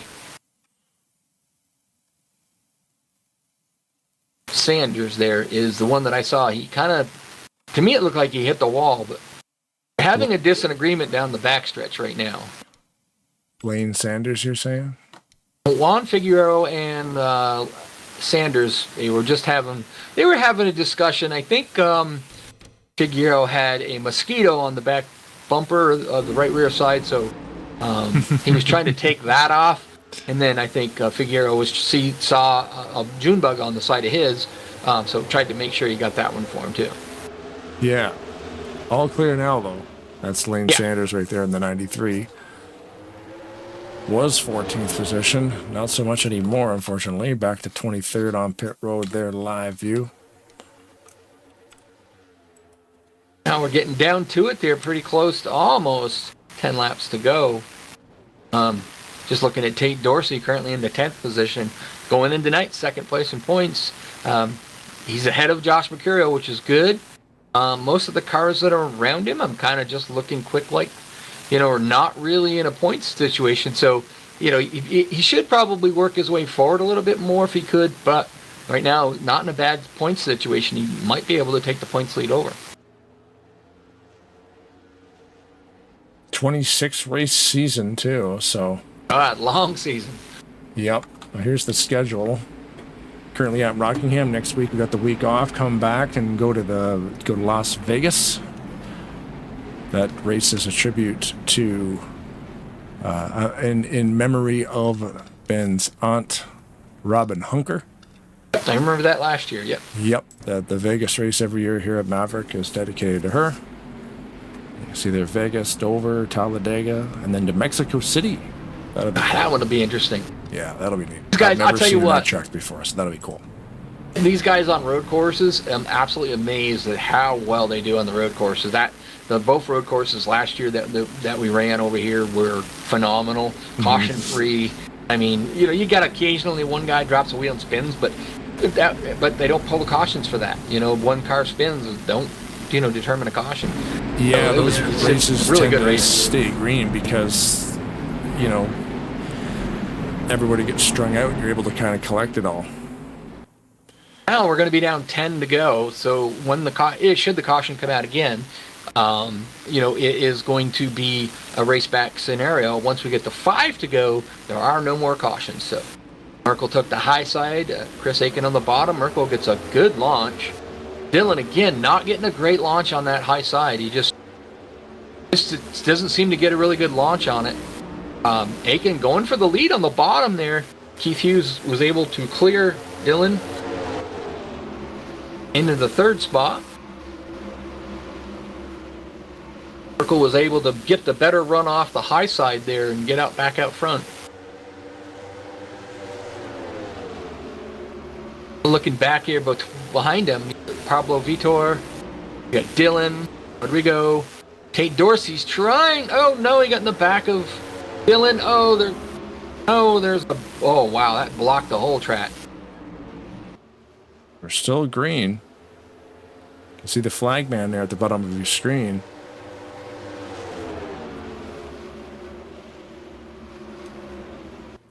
Hey, Pashani, man, he's right up into the 6th position now. Just got passed by Tate Dorsey. Dorsey's on his way up there. He wants to keep that. But ironically, you look right behind Jorge Pashani. We got slow cars on the track after the accident. Whoa, boy. Josh Mercurio just sent that in there, and he locked up the left front a little bit there, got it in a little bit hot. Able to work his way up into the 5th position, I think. Where? 6th position for Josh Mercurio. He's on his way back to the front. Moly, really? Yeah. He's up into 6th already, just behind Tate Dorsey. Smoked. After the penalty that he took for speeding on pit road. And Neves, who's a lap down car in the middle of them up there, so just checking where everybody was. Currently locked onto Keith Hughes here in the 3rd spot. Right behind Aiken in the second spot, right behind Merkel leading the race. Creeping up on 5 to go when we hit the line right here. So there will not be a flag. The next flag will be the white one. The last five. Who are we interviewing tonight? Yeah, the last 5 laps of the Maverick race, they will not pull yellow. So I like what Viper says. The 24 versus the 19. Where have I seen that before? yeah. SMO racing on most of your Sunday and Monday nights. But the 24 would be driven by Viper. Yeah. Not Jack Merkel. No. Are they going to be able to reel him in? I mean... Now, Kirby Edwards is in front of him. Looks like Hughes is going underneath Chris Aiken there. Trying to, at least. This is a battle for second place.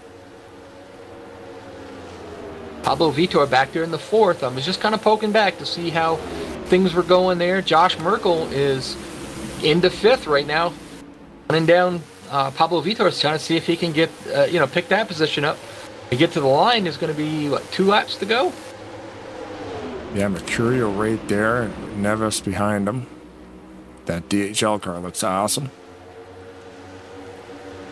Well, Mercurio lost the points to Merkel last year, and I think that stung a little bit. He's coming back so far with a vengeance. He wants to win this championship. Long season, like you said. Mm-hmm. He's so far, winning the first race. Currently in the 5th spot right now, trying to get by Vitor right here. We'll see how it goes. Ulysses Sandoval in 6th. He was a lap down a few ago there too. But with all the yellows, if you're in the right spot to be the lucky dog, you can get back in there. Mercurio decided to go to the high side of Pablo Vitor, so I think that's going to be a smart move. So far, it seems to be paying off. He's going to come off the corner. We'll see. Yeah, at the line, he's got him. He's got Ulysses Sandoval right behind him. Clear Pablo Vitor there. Oh no, U-Man gets into the side of him. He straightens it out. Oh, and to avoid a penalty. That was at the end of the race. Okay, sorry. I was so busy watching these guys. Yeah. I was going to say, the race is done. There you go. So Chris Aiken. Merkel drove away with it, so we were kind of back a few positions watching the race for second. I was watching to see. And then, Hughes is second, and Chris Aiken is in 3rd. I was watching Mercurio to see how he was going there. U-Man was coming too.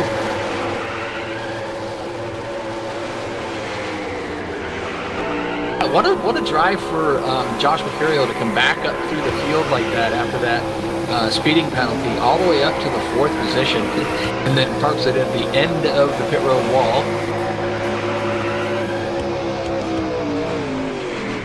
And then it becomes the demolition derby that it is after the race is over. Burning it up.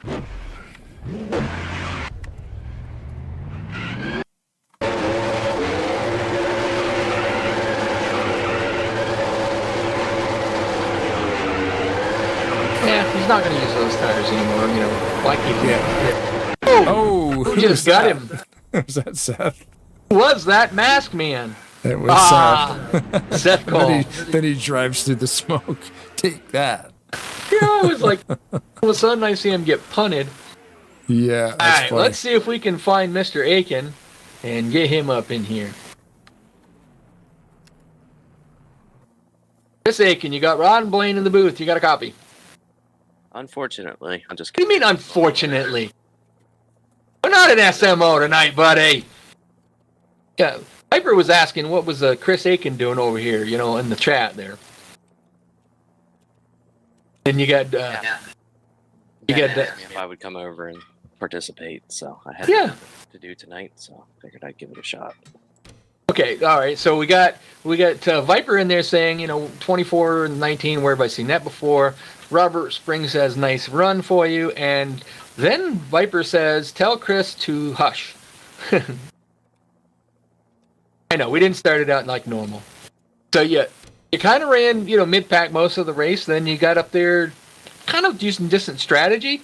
Unfortunately for you, the caution flag came out at the right time, which gave you a chance to come out in third with, in equal tires with the guys that you'd been around, where staying out before, you hung really, really tight with them there on older tires, but, you could see how it was a little bit of a kind of a disadvantage for you. But then you turn around and come out and end up finishing, third for the night. Obviously, you're not in the points. That you're just going to come over here and run every once in a while. But tell us a little more about your night. Well, didn't start off so great, and when we went out for qualifying, the track was just completely different than what it had been in practice, and we started horribly. I think it was 19th. So we were behind right from the start, and then we got caught in, gosh, I don't know, 4 or 5 incidents and took damage. And unfortunately, it was just enough damage to slow us down. And I think that's, in the end, just why I couldn't quite hang with the 24 and the 83 or 82 and all those guys. So we gave it our best. We only come out here just to try and win. So not really worried about the point situation. It was fun once we got going and avoided the wrecks after that. But yeah, overall, pretty good night. Yeah, that just like I said, the strategy you used to get you up there, that paid off. I mean, that's super. And then you guys learned, we started with 40-something drivers here tonight at Rockingham. Traffic's going to be a big part of it, and it was pretty cool to watch you guys, work your way around the traffic, and at the same time still trying to do passing. Yeah, well, it got to be a lot of fun there once everybody kind of got split up a little bit and you started catching the slower cars and the people on the strategies. Anybody that knows me knows I love a good strategy race, green flag pit stops, all that. Unfortunately, we didn't have that tonight, but just with the way that some of the cautions fell and some of the different strategies you had, some guys with new tires, sometimes some of the guys with old tires, some guys no tires, 2 tires, whatever. So I mean, it was a combination of a bunch of different things. But the caution where we stayed out there and got up to second, that was really the only chance I had, because I got mired back there and just couldn't make anything happen. Once I got back there, I gained a spot or 2, and then something would happen, I'd lose it. So I knew the only shot we had was to make a strategic call like that and hope that it worked out in our favor, and it did for the most part. I wish we didn't have the damage and we could have battled the 24 and the 82 a little bit harder, but we gave it everything we had, and congratulations to those guys. They were race clean, and they were definitely the class in the field. Yeah, so I mean, you say strategy paid off. You got you up there. Do we expect to see you go over here? We got 24 more races. You're going to come over, pick and choose a few different tracks, come over and race a little bit over here. Yeah, maybe here and there. It's really difficult with work because I gotta wake up so early in the morning. But I'm probably going to regret this tomorrow morning. But it was fun. All right. Well, Blaine, do you have a question for Chris? How early do you have to get up? Like 4:30. Oh yeah, Ouch. that's like me too. It's kind of the same deal. But yeah, tires. We were talking about earlier in the race with the frequency of the yellows early in the first half of the race. It wasn't really going to come down to like a tire wear game. Was your plan to just run those things as aggressive as you could to try to get to the front and keep that track position in the last little bit? I kind of went about it both ways. At the very beginning of the race,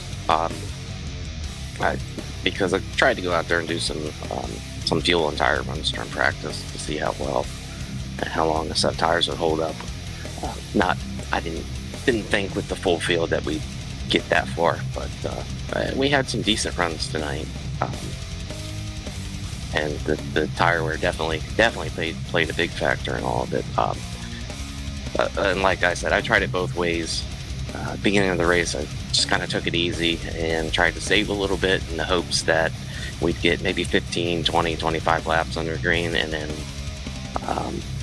some of those guys up front run hard right from the start, right out of the gate, and burn up their stuff, and maybe we could get around them and gain a bunch of spots. But that didn't didn't really work out too well. So after that, it was kind of just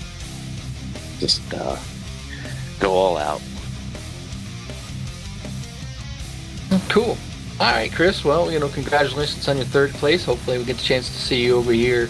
Some other night racing with them. But if you guys want to race with them, you can come over to SMO on Sundays and Monday nights. They'd love to have you. So, Chris, give you a chance to thank anybody you want to thank.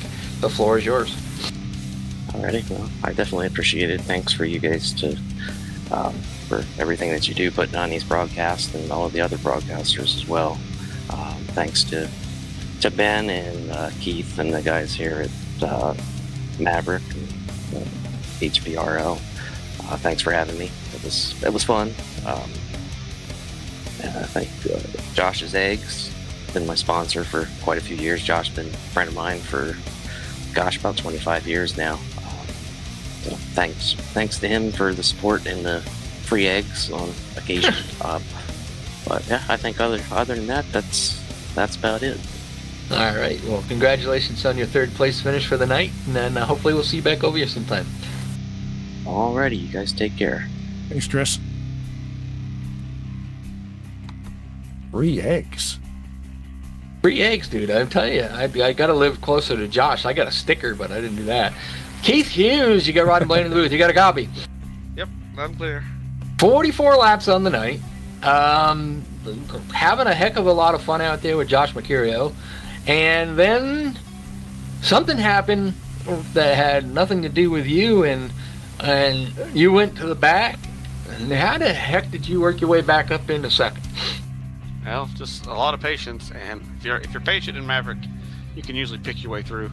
And a lot of misfortunes from some other drivers, some poor decisions to pit there at the end for some drivers. That gave me some free spots there. But yeah, the car was killed after I got wrecked. I was sitting in the middle of the track, and I got hit hard. And there was nothing I could do. Lock it down, hope I don't get hit. I knew that it's not going to happen. I was just like, I'm waiting for it, and just barely got hit. I don't think if I got that damage, I think I could have actually competed for the win, but it is what it is. We'll take 2nd. So I know that you guys, the over here, sometimes the tracks get messed with a little bit. They're not the original version of it. Last year, you guys ran the Rock. If you're familiar with how the Rock ran, it was a tire eater. You could run the high side, like if you had like the setup, like the expert setup. We talked about it earlier in the broadcast, and you could save tires. Now, obviously, we didn't have enough green flag runs to where you could really get to that point, but in your opinion on this track, do you think it kind of raced like the Rock, or did it have a little bit more, grip, or not as the tires as much being a new pavement? I mean, it was a little, I'd say, grippy, but the tire wear was still there.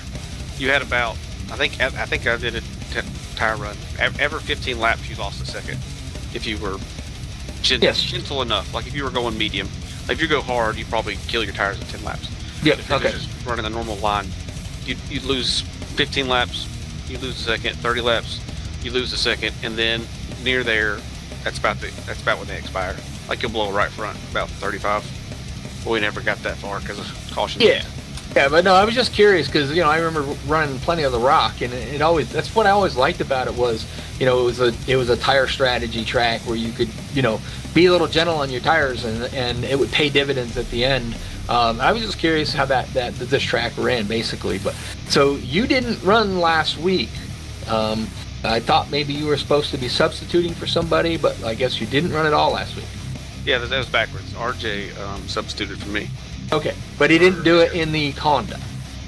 No, he just put his 82 on his car. I didn't care. That was fine.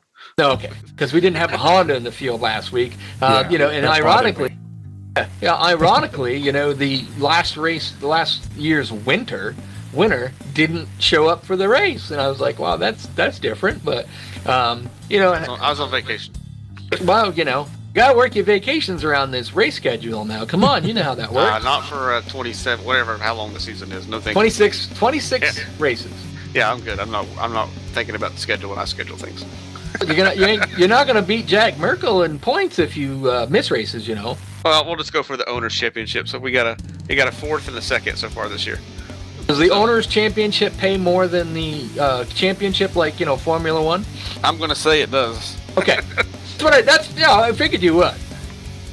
So, we didn't see you last week, but you got here this week. You, like I said, led the most laps. You just got tangled up on that, unfortunately, that situation. But a heck of a, run back to the front, and, that was a good run. And granted, I know you don't points race. There's going to be a few races that come up that you're just going to sit up in the grandstand with the clear black flag button, and you don't run usually every single race of the season, but when you do run here, you're usually pretty darn competitive. Oh, I have a lot of fun racing, and it's just good to be out there. Like, it was a fun race to be in battling there back and forth with Josh, and I just wish I would have had a car at the end that I could battle with Jack to see if I could have got around him. But like I said, second's good. I'd rather win, but I don't care about finishing second, but I'm glad no one else beat me. That's kind of the mentality. No one else got second. So. There you go. Blaine, do you have a question for Keith? When you guys work on these tracks behind the scenes, do you physically change the tracks, or are you just working on like the config settings? Like, why is it different from last year's track? What was changed? This year it was pretty close to the same. The only thing I changed really was the setup. I just lowered like the I think the front sway bar by like 2 clicks, maybe 1, to give it a little more roll in the center. But it's basically almost the same. Like, okay. It might have a different name, or can't even remember, but it's basically the same track with a little bit of adjustment to the setup. That's about it. Normal track would be the Rock, and this one was North Carolina. Yeah, I don't remember if we ran the Rock last year or North Carolina 2024. Either way, it's basically the same. You did, because that's the one I had in my file. Okay. Yeah. And it wasn't Do you there, guys so. ever go like crazy and put it into Sandbox and like move walls and stuff, or are you just kind of doing the graphics and Tate stuff? mainly does that. We don't really move the walls unless like we have our arguments like with like Google will like lay over the track and make sure it's wide enough. Like the NR in Darlington, I think, is too narrow. Like based on actual like Google Earth. Like so, we have a version that's actually wider, not wider from NR, but it's actually more accurate to the real life thing. Like we look at that and do stuff like that, or maybe change the banking. Usually we're just changing like concrete or asphalt, picking which side we want to be, which one, and then we always remove the paint line. We are very against paint lines. That way there's no cheesing cooling tires on it. We want it to be asphalt and concrete only. That's cool. Right, yeah, because paint has a different attribute, right? Yeah, that'll really cool. You can run that line if you grip it up enough and really cool your tires off. And I hate that. Like, I hate that. Geez, I want you save your tires by going more slow, not because you found the paint line. I didn't know that. I didn't know that I did that. Look at that. I learned something new. Yeah, that's not everybody agrees with that, but it's my doing the track. We take the paint out. I knew the paint was like a different grip, like you could actually have the paint be slippery, but I didn't know that it actually helped you cool your tires off. That's cool. Yeah, it's like on super speedways, like the ones we run, that's the only ones we'll have paint, because we'll get 3 lanes that way, and because tire cooling really doesn't matter on super speedways. Right. Multiple lanes does, so that's what we'll put paint on there. I can't remember if it's top or bottom, but we'll make it in such a way, like the Daytona race. I think paint might be the bottom, because if you go in really hard and you don't hold the line right, you'll slide up the track. Like, it's made where the inside lane is not going to be dominant. Like, you better hold a perfect line down there where you're going to slip up, and it's going to give the high line a run. And that's kind of like, that's what we used to paint for there, is to slow the bottom down, because it's a little more slippy. But like I said, you don't need tire cooling on super speedways. Yep. And a lot of these tracks that like they have the paint line like usually at the top, like maybe half a lane off the top. So if you just run the line up there and you grip it enough, you can just not eat that right in front at all. And then later in the run, go. I'd rather everybody race the whole time. Like, conserve, but you're not just running in one little grip lane, then taking advantage of that. I don't like it. I know people do, but I hate the paint line. That's cool. Yeah, that's that answers the question, because you guys spend a lot of time in that behind the scenes stuff to just make it, that much better. Yeah, we try to. I mean, it might not be realistic, as some would say, but we try to make it fun and competitive for everybody.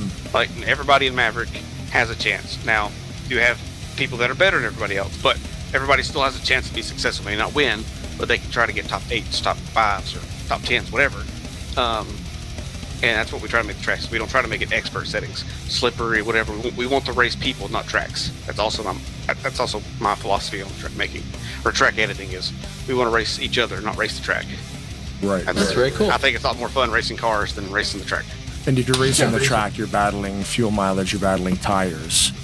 And then, but yeah, you don't need to be like finding that one groove. Yeah, we still have fuel battles and tire battles as well, but yeah, at least we try to make it where you could pass either like we saw me and Josh battle. We were high, low, whatever. Like it was. Oh, it's great. It was pretty equal on both sides, just depending on who was saving more tire. And I was trying to save a lot of tire while I was battling. Like I was thinking about it. Like I'm gonna fight him hard here, but I need tire just in case we go long. I need that tire because I know it's going to be a heavy fall off. But tonight it didn't matter, which that stinks. I really like Maverick races when we have green flag stops. It's rare, but I really enjoy when we do it. Yep. All right then. Well, congratulations on your second place finish. We'll give you a chance to thank anybody and anybody you want to for getting you here. So the floor is yours. All right. I'll thank my kitty cats for being on my car tonight. Nacho, Junebug, and Mr. Kitty. They're the main sponsors of the car, of the Honda, the only Honda, the best car in the field usually. Yes, sir. I drive a Honda. And thank my wife and family for letting me race and giving me the internet tonight because I got to host and race at the same time. So I asked them not to use the internet while I'm racing. So we have less problems like that. So they are sacrificing their a little bit of time. So no internet. So I told them they use hotspot. It's okay. Yeah, thank y'all for broadcasting. Had a lot of fun. And maybe next week we can not get wrecked, or whenever the next race is. I don't look at the schedule until like Tuesday. Yeah, week off next week, the 24th, we come back to Las Vegas. Yeah, we'll see you at Vegas, and maybe I'll have some luck there. There you go. Going to Vegas, you're going to have some luck. So congratulations on your second place finish. And we'll see you in a couple weeks, and hopefully in the winter circle. All right, thank you. Thanks, Keith. I tried to grab Jack Merkel, but I can't. Apparently, it's up to Rod. I'm fast, dude, but I'm just not as fast as this next guy. You got Rod and Blaine in the booth. Jack, you got a copy. Yeah, I got you. So, last week was just a nightmare for you. I don't remember where you finished. We know it wasn't real spectacular, but you did make a few of the highlight reels, and you just none of your doing all night long.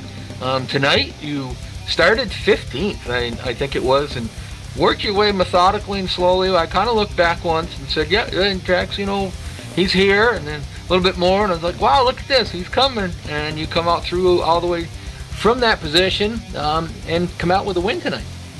Yeah, I actually finished 6th last week. I got really lucky in that crash. I was able to snake my way through it and get up to 6th. Yeah, that's... I got late to practice, so I didn't have a lot of laps. I couldn't really remember how it drove from last year. So qualifying was like my first few laps really on the track. So I kind of just took the first lap easy to get a time, and I tried to push on the second lap and spun, so I just had a bad qualifying time. Just kind of rode back, got used to the track as I was back there, and then noticed that on the couple of the longer ones we had, I was really good with the older tires, and I could start picking people off. So I knew if I could get up there and we could get maybe a longer run or something towards the end, I could hold my own and hopefully go for it. And just got lucky with cautions and track position, and was able to be up in front when it mattered, and was able to hold the 19 and the 82 off. And I do apologize for that, not knowing where you finished last week, because last week was a little bit different the way that race ended. Man. We didn't know who won, we didn't know what, so we were kind of trying to get that figured out. Once we did get it figured out, we really didn't get a chance to see, I didn't, but get a chance to see where you ended up. But tonight we talked with Keith Hughes a little bit about just, about the tire wear and such, and he kind of says it drove like the old Rock. So I'd like to know your opinion on, because if I remember the old one, depending on the setup too, you could run a higher groove, save your tires a little better, in the longer run. Do you feel that this track tonight ran kind of like the Rock, the one they call the Rock? From what I've seen, yeah, it kind of felt like it. 1 and 2 was definitely a challenge. Getting into it, make sure you had the speed and getting it turned. 3 and 4 is a little bit easier. You could, I mean, once you got in there and you could really get it to the bottom and get on it and get through it. There's a little bit more banking in 3 and 4, and yeah, I mean the tire wear, you would knew once it hit probably 3 or 4 laps in, if you were driving it the same as you did the first lap, you were definitely gonna hit the wall. But I mean, overall, you can make the high line work in 1 and 2 and get a real nice run off. So if you had to make any passes, it was late in the run, it would probably have to be in 3 and 4 was your best shot. And I knew that, so that's why I was making sure I was getting the runs off of 3 and 4 that I needed. 1 and 2, I wasn't really worried about it because I knew I could get back around somebody if they had got to my inside, thankfully. Very nice. So no bet this year. I was going to ask that. Yeah, no No, bet. no bet. I just sucked in qualifying tonight. No, I understand that, but I'm just saying, making sure, because, you know, the whole race last year, you started out not qualifying at all, and then you decided to qualify to keep your, you know, a decent, you know, like, especially when you got the pole, Yeah. you know, it gave you that first pit stall, which is an advantage, and then you would go to the back, so, you know, you didn't let Keith talk you into any type of bet this year at all, huh? Yeah, no, not this year. There's a few more people that are going to be running full-time that could definitely give me a run for the money this year, and I want to have as best a chance I can get and definitely not have to worry about starting in the back. Now, super speedways, maybe. I might just do it anyway, just to be back there like how I did Daytona. Right. But as far as anything else, I'm going to try my best to start as close to the front as possible. And so you got, you know, 24 more races to get out there and, you know, defend your championship. You know, I really believe I know you can probably do it and is going to do it. But, you know, I think, you know, Josh Mercurio is really trying to get as far ahead of you as he can so that when you start making your charge, he's, you know, hopefully, you know, unattainable.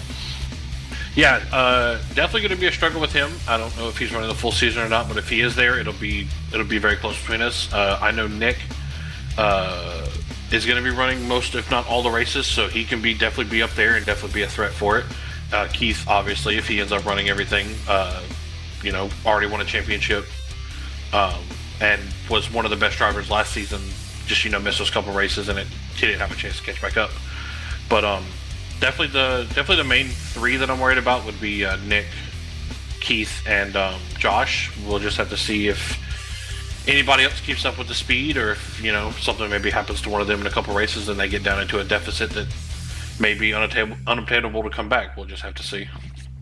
Blaine, do you have a question for Jack? Looking forward on the schedule there, you got Mexico City coming up. Have you raced that at all? I don't think I've ever been on that track. Yeah, me neither. I'm looking forward to that one. That might be a completely brand new deal. Do you plan to put in any practice laps beforehand, or just go out there on the day and figure it out? I'll probably download the track a couple of days before and put down a few laps. I try not to do a whole bunch of laps before on a track, because I feel like I get too confident when I do that, and that's when I mess up. So if I go into it like tonight, kind of blind, figuring it out as I go, that's when I have my best chance to really figure it out and be able to get better at it as time goes on. But if I, you know, go do a bunch of laps and then I'm real confident myself, then I get in here and it's not what I thought it was, it could, you know, really damper down the feeling and maybe not be as confident in the race, which would, you know, lead to mistakes happening and probably losing. I'm assuming it's a road course, eh? Yeah, it's right. The Hermanos, whatever they ran for last year in the Cup Series. Oh, okay, cool. Yes. Nice. So I'll probably download it, run a few laps just so I know kind of where the track is at, and then really try and get on it race day and see what I can run down. Well, very cool. So there you go. There's your tonight's winner, Jack Merkel, last year's champion. So I'll give you a chance to thank anybody and everybody you want to. The floor is yours. Just thanks again for DuPont, Nick Rett for stepping on for this race, Fortnite Squad for giving me a good car, and everybody racing me clean. I know we got a little tight there, a couple last restarts with me, Dylan Young, and Karn B, and I'm just glad we all kept it straight, kept it going, and was able to come out with a win today. Simple can be. Well, there you go. Last week's champion, this week's winner. I have a feeling he will be there when it comes down to it. So, Sure. Congratulations. Congratulations on the win, and we'll see you in a couple weeks over to Vegas. I have a feeling you'll do Hopefully well. I can go hopefully I can back that one up too and win that race again. You know. There you go. Yeah. If I can, the sooner I can get into a points leading, start making a gap, the more comfortable I can be. I hate being behind, and I hate having to try to make up spots. I don't blame you there. I think I'll be second in points after today, behind Josh, and then we'll see what happens after Vegas and where it can go from there. So you plan to start as many races as you can in 2026, eh? Yeah, I think there's a chance of missing like one race, but other than that, I will be here for all the others. Cool. So you want to build that gap so that should you miss a race, you can hopefully continue to keep it. I have a buffer that I can use, or at least you know, in knowing that Josh might miss a race or two or here like that. If anybody misses a race and we all just kind of even out, want to make sure that the races I am here, I can capitalize on as much as I can. Absolutely. Well, there you go. Tonight's winner, Jack Merkel. Congratulations, buddy. Thank you. Appreciate it. Thanks, Jack. There he goes. Well, there you Mr. go. Merkel himself. And the surprise, Josh Mercurio coming all the way up to fourth after being, having that end of line speeding penalty late in the race. And, I started looking at him there and watching him for a little bit, and then I kind of had to get up to the front, see what was going on. And then he pulled off that where did he come from move tonight. Yeah, I think I'll highlight him there on the card. I think if he did not receive that penalty, he led 34 laps. He would have caught Hughes because Hughes he locked her down with the 44. But Mercurio working his way back through there. He's got to just keep going. It's frustrating sometimes. You try to push the thing, especially on pit road. There's track limits, and the referee saw it, and you got to come back through end of the longest line. And it's like, oh man, But yeah, you wonder about those little bonus points too. When it comes down to it, you need all that stuff. Yeah. Yeah, it was a good race. 40 guys started this thing, and let me see how many finished. 27. So we lost a few. Good turnout. Yeah, we lost a few. There was a few yellows. I don't even how many yellows. 17 lead changes, 10 drivers, 13 cautions, there's 39 laps. That might be different because I don't have my game crashed in the first 10. I don't know if it exports a full race. I think it does. Yeah, it should if you got the export, yeah. Yeah, the export would go back and actually grab the whole race. So next week off on Tuesday, and the week after that we come back to Vegas. Yeah, the short tracks like that, there's not a lot of room out here for error, and that's bound to happen, especially when you get 40 drivers out there. It's tough. Someone has a small mistake, and there's 25 cars behind you. It's hard to avoid you sometimes. Yeah, it's tight quarters, but like you can see from our schedule there, Vegas, Richmond, Dover, Talladega, and we head into May with Mexico City. That'll be cool. And our stats screen, of course, will be updated when we come back there at Vegas. And we can see now, even after the first race, it's kind of like, okay, well, that's just the results of the first race. But now we're going to start getting into some shuffling. We get to watch these guys do what they do. So thanks again, of course, to everybody who watches this thing live. Always cool to see what were the stats today. That, by the way, that Daytona race that we did here was is now the #1 video on Tarnation TV. So thanks to Ben and Maverick for whatever they did to pull that out. We had 550 clicks live. Wow. And then by the next morning, which was about 6 hours later, I looked at it, and it was 7th all time on the channel. And then by noon, it was 3rd. And now it's #1. And we had some massive races with Kelly Causey. We're doing, of course, we're doing the Elmo 200, which is Joey St. Amant passed away with FALS, and Kelly holds that event every year for his buddy Elmo. Those races were up there, the Canon races. There's some big races that were at the top of our channel, and most of them were the special events, the big fundraising. Yep. And Kelly, they've already had Shucker's baseball team sponsor the broadcast, sponsor it's a fundraiser, so they donate $3,000. Wow. An entire baseball team already has generated $3,000 towards that fundraiser, and the first year we did it, we generated $4,000, and a lot of it was live because we were selling cars and stuff. and it was Yep. just like, man. So yeah, we'll definitely get in to the special events. But yeah, that Daytona race last week, the Funcoast 500 here at Maverick, is now #1 on the channel with over 800 hits, and all that happened within a week. Those other videos have been up there for years.